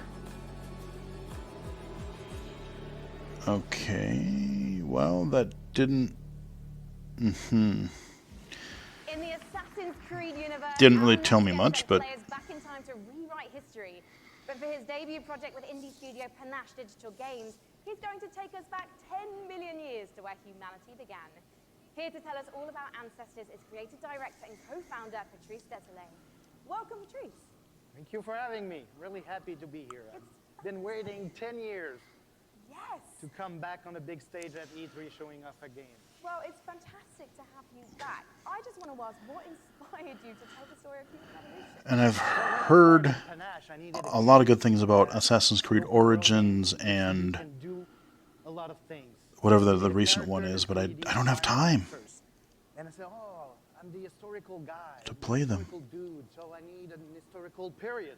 They say, oh, let's go back at the very beginning. It'll be easier to do. Because I won't have to build a city, I won't have to build technology, and I was a bit naive. Because we built Africa 10 million years ago. And that's not easy to build. It doesn't sound easy. I mean, how have you turned those themes into gameplay? Well, you play our last common ancestor, right, of all the big apes, and then you have to explore your environment, and eventually you expand your territory, you expand your clan, because you're not playing that one badass character. You play a group of badass characters. And eventually you evolve into different species, up until Lucy the Australopithecus roughly 2 million years ago. I imagine our ancestors had a lot more issues to deal with than we do today. There's going to be a lot of dangers in this world, so tell me a bit more about those. Yeah, third person. From a prey to a predator. Basically, at the beginning of the game, everybody's there to kill you and devour you. And basically, at the end, it's pretty much you. You're the predator, and everybody's afraid of you. And that's the idea of ancestors. Running up a tree. So, Patrice, ultimately, what is the key to evolving your clan successfully? Curiosity. You need to explore. Because, you know, I made a game about characters, and you needed to follow the story I wrote for you. This time, you're basically writing the story. Like, there's no story per se inside. It's not about going and seeing... Oh, Odyssey. That was the most recent one. Assassin's Creed Odyssey. I've heard really good things about that one. Hey, Homo sapiens, can you survive like our Both ancestors Origins and did? Odyssey. And that's the question I'm asking the players. It'll be for you to answer that question August 27th. Well, I was Wow. I was going to ask you when we can see it, and you answered my question first. That's soon, considering I've never even heard of it before. That's... August 27th, and you can learn more. Huh. I'm kind of curious about that. I don't know if I'll get it right away, but it's definitely one that I'll consider looking into. Ah, Epic Store. Okay, here we go. We got some ad for the Epic Store. Shenmue is coming to the Epic Store. Interesting. I already have a... Theoretically, because I backed it on Kickstarter, I should get a Steam code. Borderlands 3... something... Oh, that's that monkey game.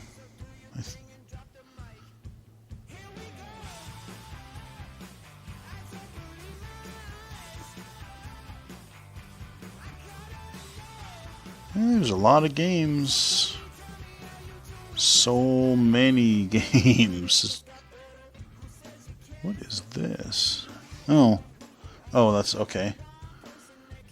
Yeah, they're just flipping through games really fast. So some of them we have already seen.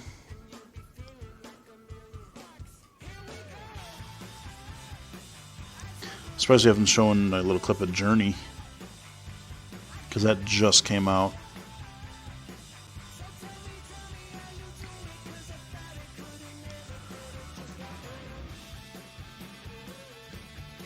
Some kind of a golf game, arcadey golf game. Said a lot of... Oh, Chivalry 2 is an Epic Store. Oh, I think they said that already, I think. That's right. Play... Okay, well, yeah, what to play next? Yeah. Oh, so many games, you guys.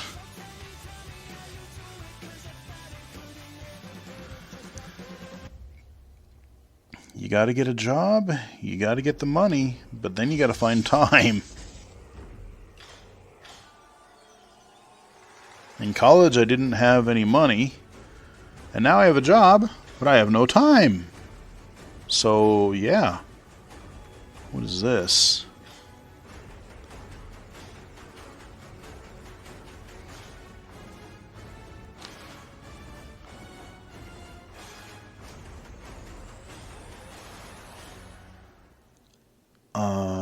Alto something. I didn't get to... Oh, okay, and...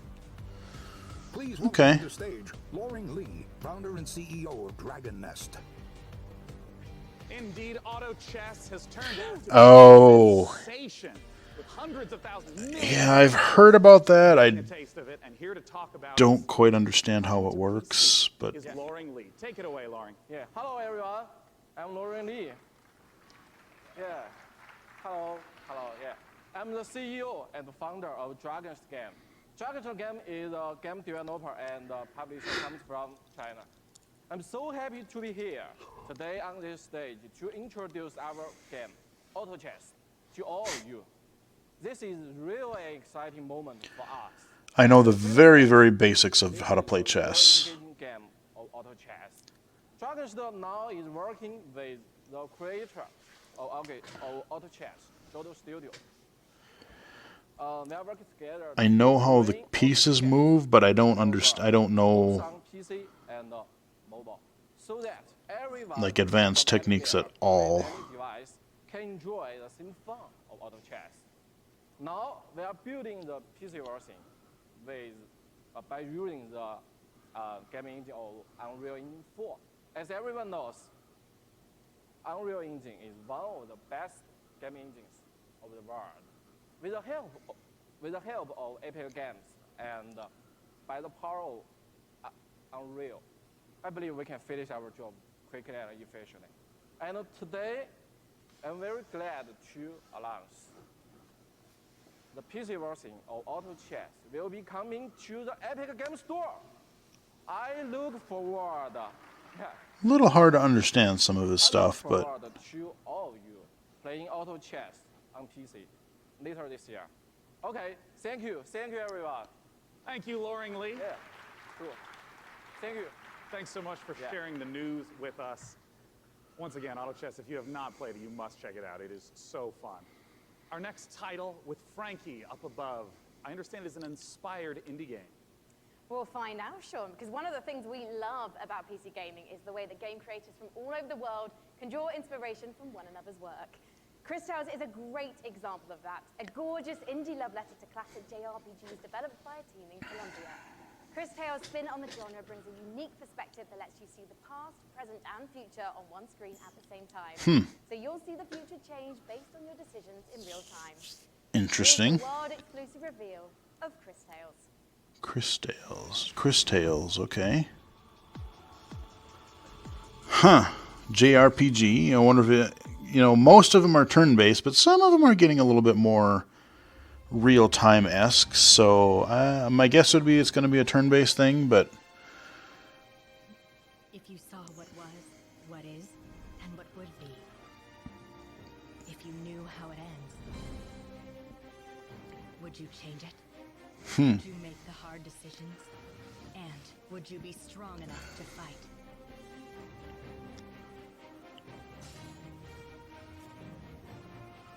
Neat art style. Really bright colors. If you learn from the past and act in the present, you can rewrite the future. Oh, weird. Yeah, they're like split into different... Sometimes the screen splits into 3. Coming 2020, I think.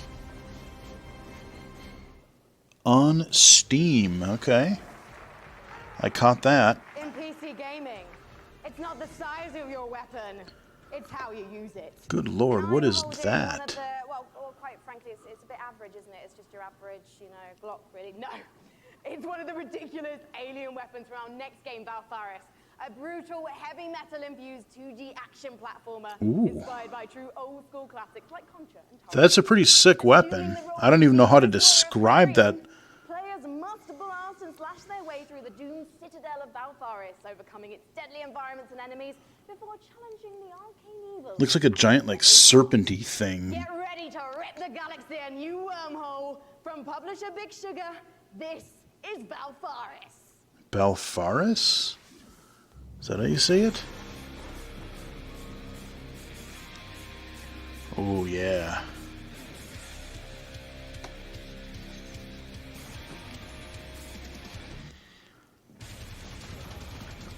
This looks like heavy metal cover art as an action game. I could get behind this. It probably is going to be hard as all hell. Of course, the music is rad. Yeah, oh man, this is like everything 80s heavy metal cover art come to life in a 2D hellscape. Hell, I'd want to get this just for the soundtrack, maybe. Damn, there's some big dudes chase. Oh, wow. VAL. Wow. Incredible action in the Valfaris trailer. That looks kind of rad. For our next guest, in case you have not been in downtown LA, E3 is covered with Borderlands 3 art. It's amazing, it's beautiful. And joining Oh, that's what's also coming out in August. Shoot, yeah, Borderlands 3, which I am pretty interested in.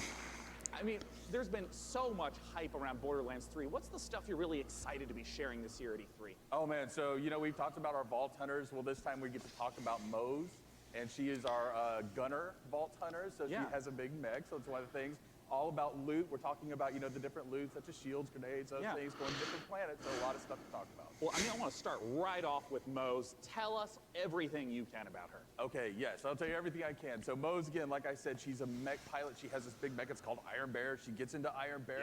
Yeah. We have I like mechs. skills, which means that she can equip either a minigun or a railgun or a flamethrower. If you want to barbecue your enemies, something like that. Oh, so, nice. Mix and match. Yeah, Mose is a terrifically fun character. You're speaking my language so We're far. excited to be collating a whole bunch of community questions. We're going to break them into 2 categories. First, there's a whole bunch of repeat questions that I want to make sure we get to right now. One of the big categories is about loot, because you've mentioned having a billion guns earlier, but what can you tell us about some of the other gear, the other progression systems in the game? Yeah, so let's talk about grenades, like one of my favorite things that we don't get to talk about a lot.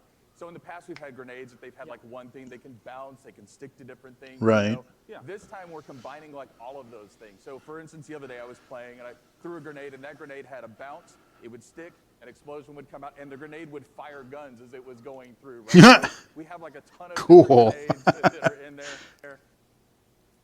No. No. Where if you duck, Okay, there we go. it'll extend out in front of you, so just tons of different things that we have with our characters. No, don't chop up. And that they give you skills this time as well as enhancing the skills you currently have. I also remember earlier you mentioned about artifacts. What are those? So artifacts are, we've kind of concentrated on like, hey, does the game feel fluid? Can I, slide into things? Can I jump? Can I mantle? Right. So when we were playing with that, we slid into a barrel, right? And the barrel exploded, and we're like, Well, that's kind of fun. So why don't we do something like that? So our artifacts actually add certain things to movement. So for instance, you can slide faster. You can slide, and every time you slide, there's an explosion. We have something we call. Man.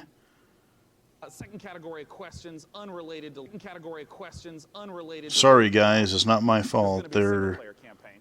What's going to be happening after the campaign? What are some of the beyond the single player, maybe end game content? Missed a few tidbits there, but I get the general idea anyway. So we have this thing what we call the Guardian system. So for those people who played Borderlands before, you might remember Badass Ranks. Badass Ranks, you can get, it's basically kind of an infinite progression system that added to your stats. Yeah. We doubled down on that. We have what we call Guardian Rank. And Guardian Rank not only has that infinite progression, but it has skills and different skins that you can open up as you go through. Double check my stream here. Like every character that you play on that account gets the benefits of Guardian Rank. Oh, interesting. All right, last category we're going to go through, and then we're going to hit some rapid fire questions. How do the boss fights in Borderlands 3 compare to Borderlands 1 and 2? How do you build upon them? Yeah, I know. I wish we did get audio description. I'm sorry, guys, but thanks for joining me. We're looking at the PC gaming show so far. Instead of Vault, right? And so there are different, like, huge boss encounters there. A lot of good games so far. Multi-phase boss encounters. We have, like, a lot of different mini-bosses throughout the game, so a lot of different boss encounters throughout the game. Well, now I want to ask some really quick questions that should be yes or no, very brief. First from Castore. How will you be handling multiplayer? Multiplayer, we will basically be allowing anybody to jump in at any time, so... Awesome. From MHL Animations. Can I pet the gun? Great question. I'm not here to judge what you do with your gun. There's some weird meme, something like, can you pet the dog? And I don't know what that's from originally. People are asking the right questions. That's what I will say about that. Oh, you tease. Yeah, sorry. All right, from Ironic Sanguine says, is Tiny Tina going to be seen fighting alongside the Vault Hunters? Yes. Nice. Okay. All right, I'm just going to blast through a couple more as fast as I possibly can. What's the level cap at launch? 50. Will we get to see Flak? Yes. Will we see golden keys and or shift codes for Borderlands 3? Absolutely. Will there be duels? Yes. Other kinds of PvP? Yes and no. And also maybe. And perfect. Maybe, yeah. And will you be able to transfer weapons between your characters? Absolutely, right from the start.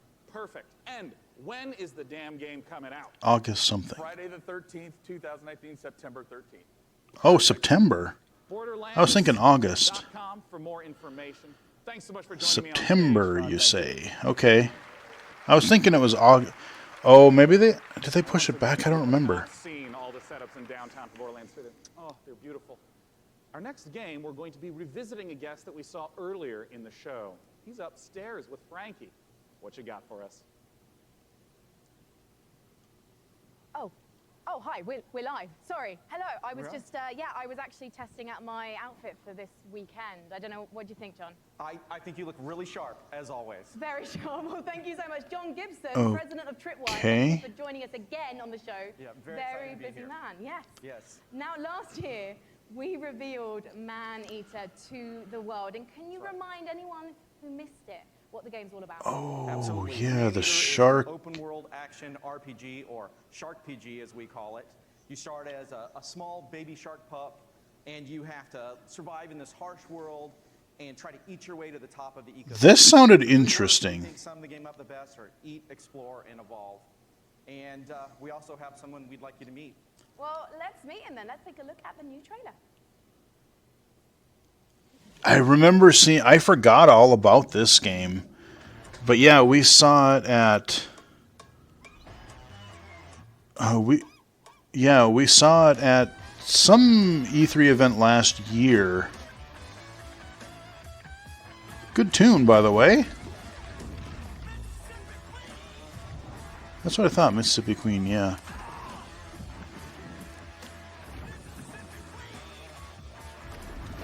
Yes! You see the shark just coming up and... Yeah! Chomp chomp. Oh, that's great.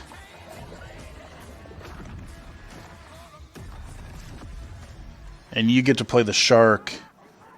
Come any closer with that camera, we two gonna toss Man, that is a mean-looking dude. Coming soon is all it says. John, who was that appallingly dressed fisherman in the trailer? Because quite frankly, not even I would eat him. That was Scaly Pete, and Scaly Pete's the villain in this tale.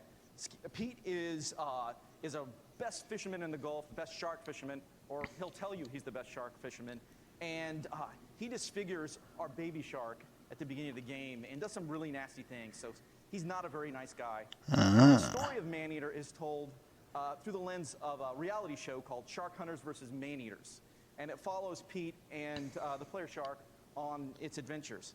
And you know, it's a really, you know, it's a very exciting way to tell a story. And based on that trailer, to be honest, John, it looks like your main goal of the shark is to just bite everything. Yeah, there is an awful lot of man-eating going on. That sounds good. That's the name of the game. And but we like to think of the game as a shark-tastic fun action game. It's like GTA if you were a shark.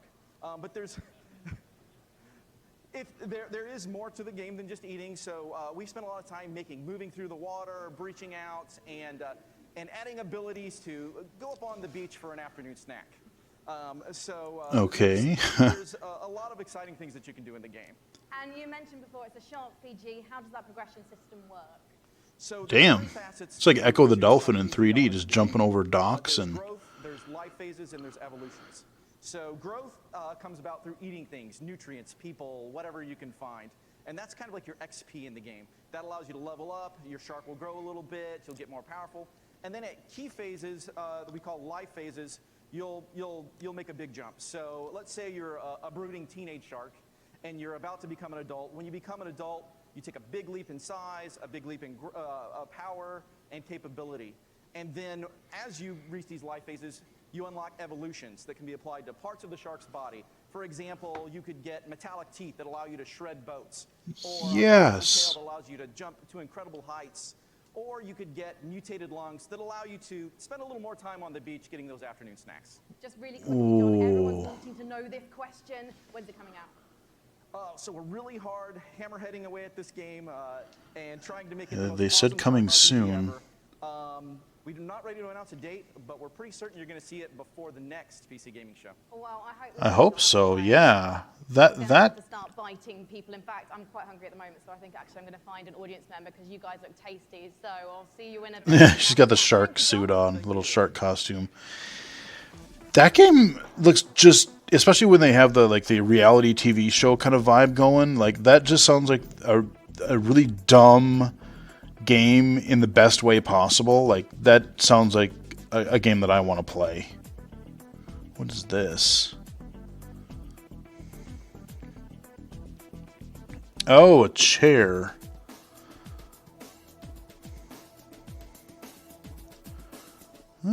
Okay, well, looks fairly comfy.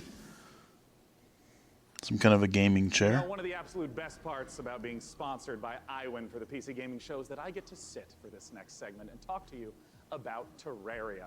Terraria is one of the best-selling PC games of all time, selling almost Kind of a 2D Minecraft, more exploratory or more RPG-esque. Developers Relogic continue to add content, going from 250 items at release to now over 4,000. But let's take a look at their penultimate expansion coming up, Terraria. Penultimate, okay, so there's one more after it. But the thing with this game is I took a look at it and, you know, again, you'll probably see some of the gameplay here, but a lot of the icons and everything is so small. You're going through these underground mines or underground areas. Look at how tiny those all those things are. It's just like if I could zoom in a lot further, or if I could have almost maybe play it as a super low resolution. But I mean, look at all those little tiny icons when they open the inventory. That's kind of why I briefly started the game and went, a little difficult for me to play.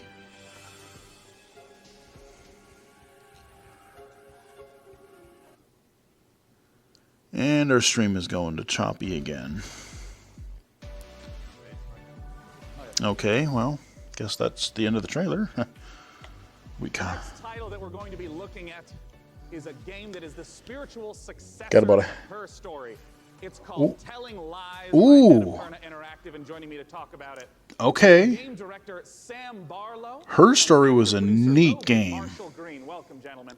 Thank you. I did a video for it on the channel several years ago. If you haven't played Her Story, you totally should. It's fantastic. Yes, you should.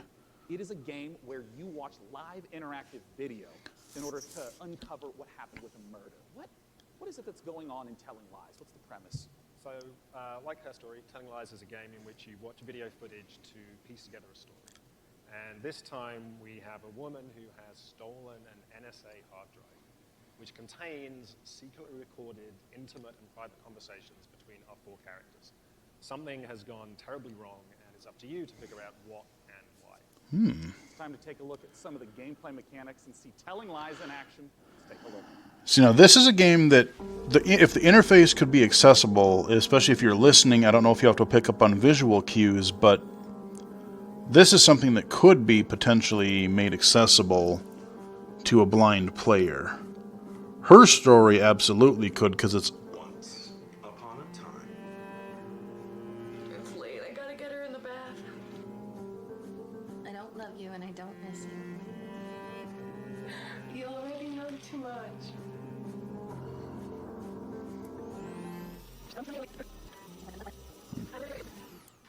It's late. I gotta get her in the bath. Alright, love you. Love you.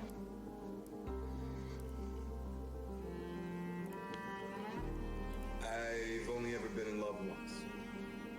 It was with a girl I met when I was 18, but I was too young and naive to handle it properly. I guess I still carry the torch for it, which makes me an incurable romantic, or underdeveloped emotionally. I'm a loyal friend. Yeah, sort of kind of panning out, seeing several of these screens with different people and situations, and oh my. Telling Lies, coming soon. Blarg, that's all it says. Questions for you about what we've just seen. I mean, talk to me about the mechanics. I mean, I saw, subtitles up, highlighting, and it was loading more video footage. What's going on? So what we do in Telling Lies is we take all of the exploration you would have in a normal video game, so all that walking around in a 3D world, and we apply that directly to the story, to the footage itself. So you're going to be scrubbing around in these clips, paying close attention, and you're going to be picking up on the subtext, listening to names, people, places, and with that information, you're going to use that to find more clips, dig into those, Right. and over time, kind of build up this picture of the story. And it's truly like an open world video game. Well, I mean, a lot of times with open world video games, they talk about, the square kilometerage or miles in America. What's the sort of scope that we're talking about? Like, how many hours of footage is there? So we got like over 10 hours of footage here. So Wow. It's a story that encompasses like 2 years. What I wanted to do with this one was, like I say, really embrace this idea of it being an open world game. You're free to explore and follow your curiosity. Just lose yourself in this story. All the characters. It's this huge, messy, colorful story. I'm honestly surprised As a performer in this kind of game, what is it like to actually... that more games like this haven't come out since Her Story. Performance, also not knowing when a player is going to be seeing the specific footage you're performing. Well, it's definitely a non-linear open world game, but our approach and Sam's approach was not unlike a movie or a TV show, and we had to understand it A to B. And so, for the most part, that's how we shot it. Obviously, when you're shooting a movie or a TV show, and in this case, a game, you're going to be shooting out of order. But we actually stayed pretty linear in how we approached the story. We went after it like all the other times we were actors. We just went after intention and what do we want, and we tried to make it as deep. It's got a lot of scope. But we wanted to make it as deep as possible, and Sam is one of the best movie or TV directors I've worked with, so it was very similar. Nice. Yeah, look at you two. Now, of course, I do want to stress to any of you, if you have not played Her Story, it's quick to play through. It's absolutely brilliant. Please check it out in the meantime. But Yes, indeed. we're, of course, waiting to find out, when can we play Telling Lies? Very soon. Very soon, I promise. We'll have a date soon. Right now, you can go to Steam. You can wishlist on Steam. We all have Steam. And yeah. I may have to do that. I may just wishlist that because... The game will be out, very soon. Hmm. To get it out there. Yeah. So very soon, probably this summer, maybe. I don't know, fall. Thanks so much for joining me on stage. Yeah. Telling Lies. That one I will have to look at. Now, up on the balcony, Frankie's going to be talking to us about a game that my friends, year after year after year, keep telling me I have to play because of how much they've improved it. Frankie, what's going on with Warframe? I'm just so surprised that it took this long for another game like Her Story to come out. Being upstaged by a giant duck was getting a glimpse at the future of Warframe. And here with the latest look at the next expansion to the universe is Space Mum Rebecca Ford. So, chat, behave yourselves, please, because Mother's here. Rebecca, what are we about to see? We're going to take a look at an amazing trailer that our team has put together. A lot of our players have been waiting a year for a look at what we've been calling Railjack, so it's about time to, see what we've been doing. Yeah, let's take a look. Like I said, this game, it looks really cool in the moment-to-moment gameplay, but I mean, there's so much like for equipment and different add-ons for your mech suits, and it's just... The game has been out for a good few years now, and I feel if I start this thing, I won't even know where to begin. I'll just be overwhelmed. Like, there's just so much. And it is a free-to-play game. I mean, of course, there's transactions, microtransactions in it, but from what I've gathered, though, like, this one doesn't seem egregiously terrible as far as the microtransactions. And so far, we're just seeing a lot of, like, cinematic. Okay, it's all cinematics. They didn't show any gameplay. I was hoping they would show... some of the gameplay so you could kind of get to see some of the actual, third-person mech combat. I mean, for being mechs, they're fast. I mean, they're not called mechs. They're called Warframes, but... Rebecca, it must be so exciting to know that the fans have finally seen it, and you're clearly going all in on the epic space combat. So tell me about the new stuff that players are going to be able to experience. I wasn't shaking before we started talking, and now I am because it's real, because, Empyrean is what we're calling codename Railjack. It's basically taking the Space Ninja part of Warframe, sending it back up to space, bringing players that squad gameplay they know, taking the enemies like the Corpus and the Grineer, giving them their own Railjack to, essentially explore the solar system with and take down the bad guys. And when are fans going to get to see more? Well, TennoCon is in London, Ontario. It's July 6th, and you can come watch it online on Twitch. We're going to be showing a lot more in our keynote for what Empyrean is going to be. Well, today I'm getting a feel for the suit, so what's the deal with that sweet-looking Necros Prime? How do I get my Tenno arms into it? I cannot say that on live television, but, there are ways. But yeah, you just have to link your Warframe account to your Twitch account. If you watch 30 minutes of our Tenno live show, you can get it, but hopefully you stay for the whole hour, because we got lots to show. Well, thank you so much, Rebecca, and good luck with TennoCon on July 6th. Thank you. Okay, now we've seen some amazing stuff today, but nothing quite so gloriously strange as our next game. Developed by Brooklyn-based studio Feral Cat Den. I like strange. It's an existential-based jazz odyssey set during the Big Bang. Yeah, it's Wait, actually what? blown my mind learning about this. Buckle up, everyone, because we're about to get bonkers with Genesis Noir. Genesis Noir? Okay.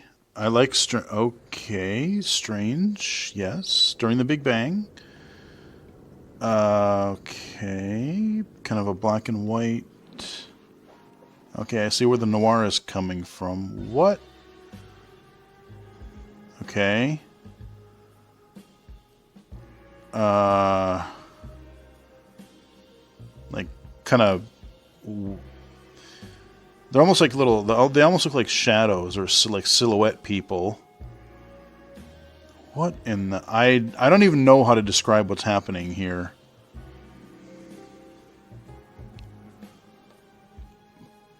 But... What? I mean, some of it, like... I mean, there's like people in that, but they say it's during the Big Bang, but then... I don't understand what I just saw. I don't really understand what this game is.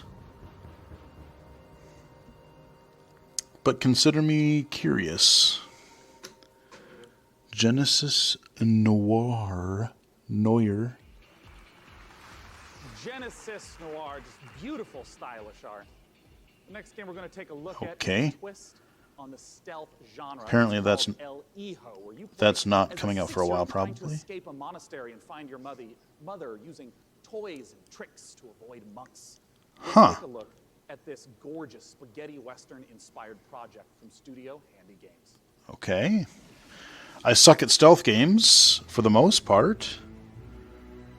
Okay. You know, one thing I really do appreciate, I think we're getting away from the dark and gray and brown gritty stuff. I mean, yes, there is some of that, but I'm seeing a lot of titles that are bright colors, that are cell shaded, that have a, you know, you can have a game that looks just gorgeous, that looks beautiful, that also has a colorful, bright art style. And this looks like it's kind of like an isometric. Yeah, okay, yeah. So we're dodging again. The spotlight guy picks up the kid. Yeah, it's kind of like you're zoomed out pretty far. Yeah, I don't know. I don't know if I'd play this or not. I mean, it's a neat art style. Like I said, I'm terrible at stealth. 8 to 9 times out of 10, I'm just horrible.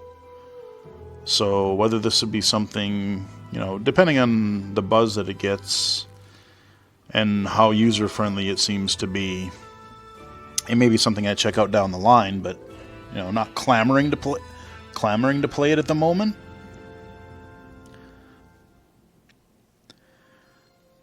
And it's a unique premise too. It's not like a military or monster kind of a thing. A little kid trying to El Hijo. Well, that's how you say it. We just saw. For our final guest tonight, please join me in welcoming from Larian Studios CEO Sven Vinke, and from Dungeons and Dragons at Wizards of the Coast. If we're going till about 2, we got about 19 minutes left. Baldur's Gate 3. Okay. Now, this was only just recently announced. How did this partnership come about? We went to see Wizards of the Coast at the end of Divinity Original Sin 1. Yeah. That was back in 2014. And I tried to convince them back then that they should give us the Baldur's Gate 3 license. And they said, yeah. But we had a long chat about what the vision would be for the game. And then we kept on bumping into each other. And then suddenly in 2016, I get a phone call from Nathan Stewart, who's the big boss of Mike and the head of Dungeons and Dragons. He said, you need to come to Seattle right away. We're going to have dinner in a very shady restaurant. And he had this big stack of paper with him. And on it was Baldur's Gate 3. And in it was pretty much everything that we talked about. And he says, I'm going to present this to my board. Do you still want to do it? Sure, of course I still want to do it. And then a couple of weeks later, we started negotiating. And here we are. I mean, what does the Baldur's Gate franchise mean to you, Mike? Oh, to me, it's the crown jewel of D&D computer games, right? I mean, for me personally, Baldur's Gate, the original one, was finally I had the chance to actually play a D&D campaign rather than having to run them for all my friends. So it means so much to us. Baldur's Gate, it's, you know, such a fantastic story. There was a remastered version, I think, of the original not terribly long ago. I think it has full voice acting. I might have to look into that just to try it. Because again, it's kind of this isometric, a lot of text. What are things we're going to see in Baldur's Gate 3? Well, we're only talking about what's in the trailer right now, but obviously you're going to go to the city, because we start with the city. You start outside of the city, actually. There's going to be mind flayers. They're very nasty. You are seeing in the trailer the process of ceremorphosis, as we call it. It's accelerated, so that's not normal. Yeah. And you're going to see a lot of iconic creatures, iconic characters, iconic places, and that's as far as we go. I'm curious about some of the gameplay elements, because obviously, you know, there's been a big resurgence of Dungeons and Dragons, tons of broadcasts on Twitch. I mean, how do you translate some of the insane things that players want Trying to remember, to, you know, what has to be a structured computer game? like what the combat is. If it was like point and click, kind of a Diablo. I can't remember what the combat was like. And so we ported as much as we could to the video game. And the other ones. What worked really well. We looked at the things that didn't work that well, because it is a video game. game, and this was made for tabletop gaming. And so we started modifying those things, and then we had to add things on top of it, because if you play tabletop, you have a game master, and you say, well, I want to do this. And then the I game want to master... start a fight with a pigeon. And he's like, okay, roll for dexterity. Exactly, that's it. So we had to add systems to make that possible within the game. But we've gone very, very far. Yeah, I mean, can you give an example of like a crazy moment that a player might do that you could actually play out in the game? Well, I could, let's say that we get into a fight because you ask a nasty question, I don't want to answer it. And I take the chair over there, I put it on fire, smash it on your head. Just as an example. It's just an example, this is fine, we're just talking, These Yeah. are things that we have to put systems No in the game hostility. to do it, which are not necessarily going to be described inside of the book. Interesting. And I mean, like, Mike, in terms of your role, speaking to Larian Studios, you have tons of data of all the sorts of things that players do. What's the sort of information that you provide in assistance? Well, really what it comes down to is providing the story support. You know, we think of Dungeons & Dragons, the universe of D&D. It's like a toy box for dungeon masters and players to go into and build their own stories. So working with Larry and working with Sven, a lot of it was just opening up that toy box and sharing it. Yeah, I think they had a level editor for Meetings, we just laid out a map of Baldur's Gate 1 or 2, or both. I think they had, you can make your own campaigns. And then in terms of the system support, you know, what does it mean in terms of the story for each character, for each character race, each character class, so that if you have your favorite class and it's in the game, you really feel like you're taking on that role that you love so much from the tabletop. It's really coming to life in an authentic way in Baldur's Gate 3.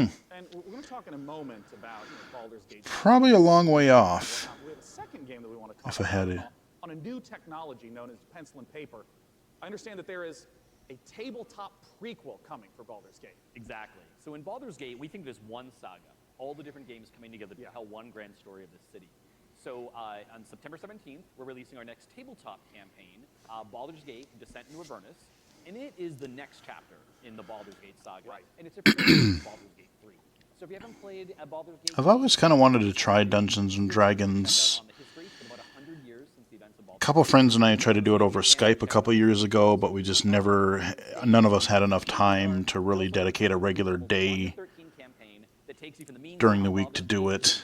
Of hell itself, and sort of pose to the players a question: do you want to redeem Baldur's Gate or send it to damnation? So we're putting that right in players' hands to make that choice. Well, I have to ask Sven, it's a question on a lot of people's minds. What can you talk to us about expected release time frames? 2021. We've been waiting for it for a long time. Yeah. They're going to have to wait a little bit more when it's ready. This is the game that we want to play, so we want to make sure it's really, really good. And then when that's the case, then we'll release it. Well, I know a lot of people have been waiting a long time. And I think I speak for a lot of people here when I say, take your time. If the Divinity Original Sin games are any indication of quality, it's going to be fantastic and worth the wait. Gentlemen, thanks so much for joining me on stage. Thank you very much. Thank you. Ben and Mike, talking about Baldur's Gate 3. Goodbye. Goodbye, guys. Okay, I guess. Why are they leaving? Well, it's because the PC Gaming Show has officially concluded. Let's bring up on the stage the fantastic Frankie Ward. Come here, Frankie. Hello. Okay. Well, thank you so much, Sean. Hasn't this audience been absolutely fantastic today? See if there's any sort of final trailer or anything. Probably not, but okay. We want to give an enormous thanks to all of you who tuned in live. We want to, of course, thank all of you who personally showed up this morning, and of course the sponsors who helped make this possible: Epic Game Store, iWin, Frontier, Funcom, Paradox Interactive, Hovercast, Perfect World, Rebellion, Tripwire, and Samsung. As you know, PC Gaming is a platform. It's not a publisher or developer, so these sponsors are essential for letting us put on this show every year. Thank you so much. And I gotta ask, Frank, any titles you're excited about? Well, a lot of them. Baby elephants, so definitely Planet Zoo, and slightly more awkwardly then I also want to eat things, maybe elephants included, so Maneater, of course. That looks pretty great too. Looking forward to Songs of Conquest, and as you heard, there's games coming out all across 2019 and into 2020. We hope you all have a fantastic E3. It officially begins tomorrow. Big shout out to all the other press conferences. Hello again, Drop Frames. Good to see you 2 years in a row. We hope you all have a fantastic time at E3 and go play some games and make some friends. See you next year. Bye, bye, bye. Thank you so much. Goodbye. Okay, well, that is the PC Gaming Show. Let's see, we'll just back out here. I don't even remember what I was looking. Oh, okay. Well, We'll just minimize. Oops, no, not what I meant. Minimize here.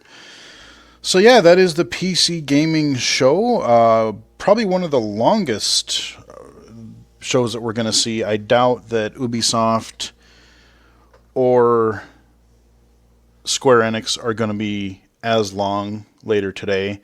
And usually Nintendo Directs are half hour, hour at the most. That's if they have a lot to say.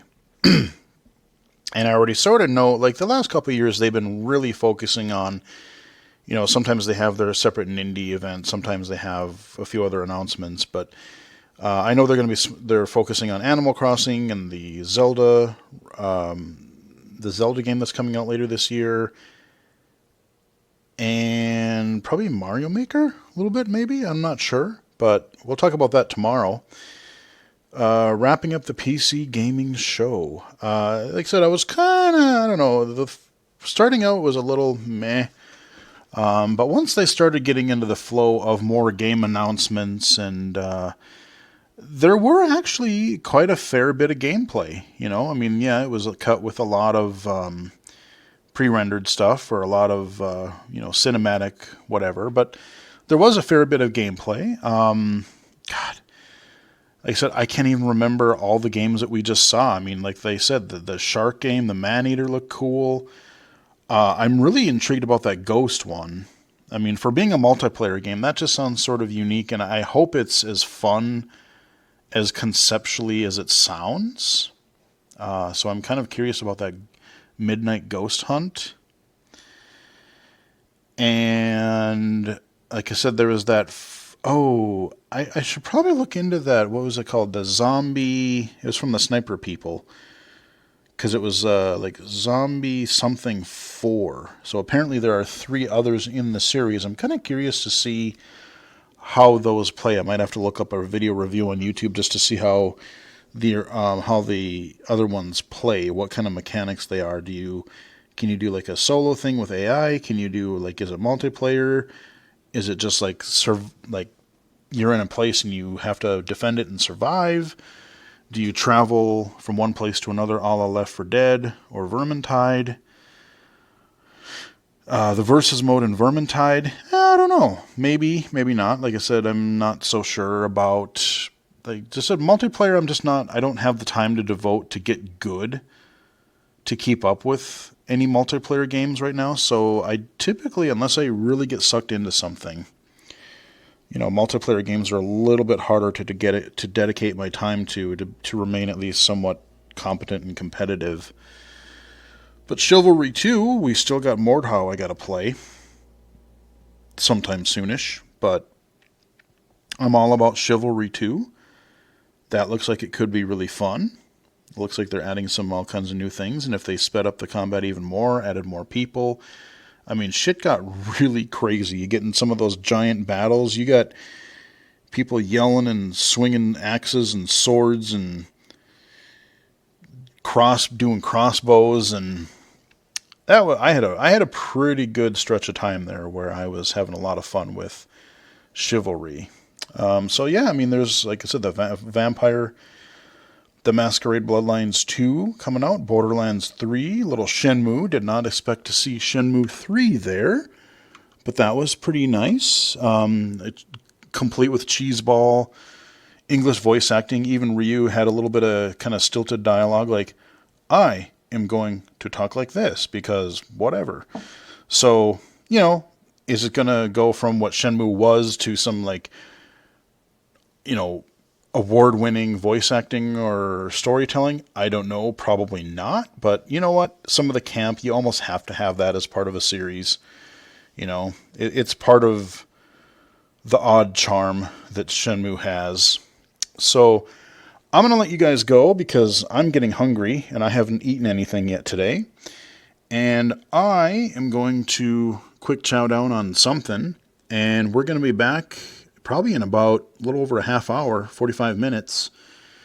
We're going to try to check out Ubisoft and some of the stuff they have to offer. And I tried to upload the Microsoft briefing last night when I went to bed, and it got to like 34% and then for some reason just crapped out on me, so I'm going to have to start over and re-upload it. So once, I don't want to upload and try to stream at the same time, like I said yesterday, because then things are just going to get crazy for bandwidth. But, within the next couple of days, when there's a stretch of, I may be able to get a video up between Ubisoft and Square Enix tonight. We'll see what happens. But, like I said, in the next couple of days, we'll get her done. We'll figure it out. But I'm going to let you go. Hope you guys enjoyed the stream. Follow me on Twitter at BGFH79, Mixer.com/BGFH, and illegally-cited.com. And until next time, I will chat with you guys shortly.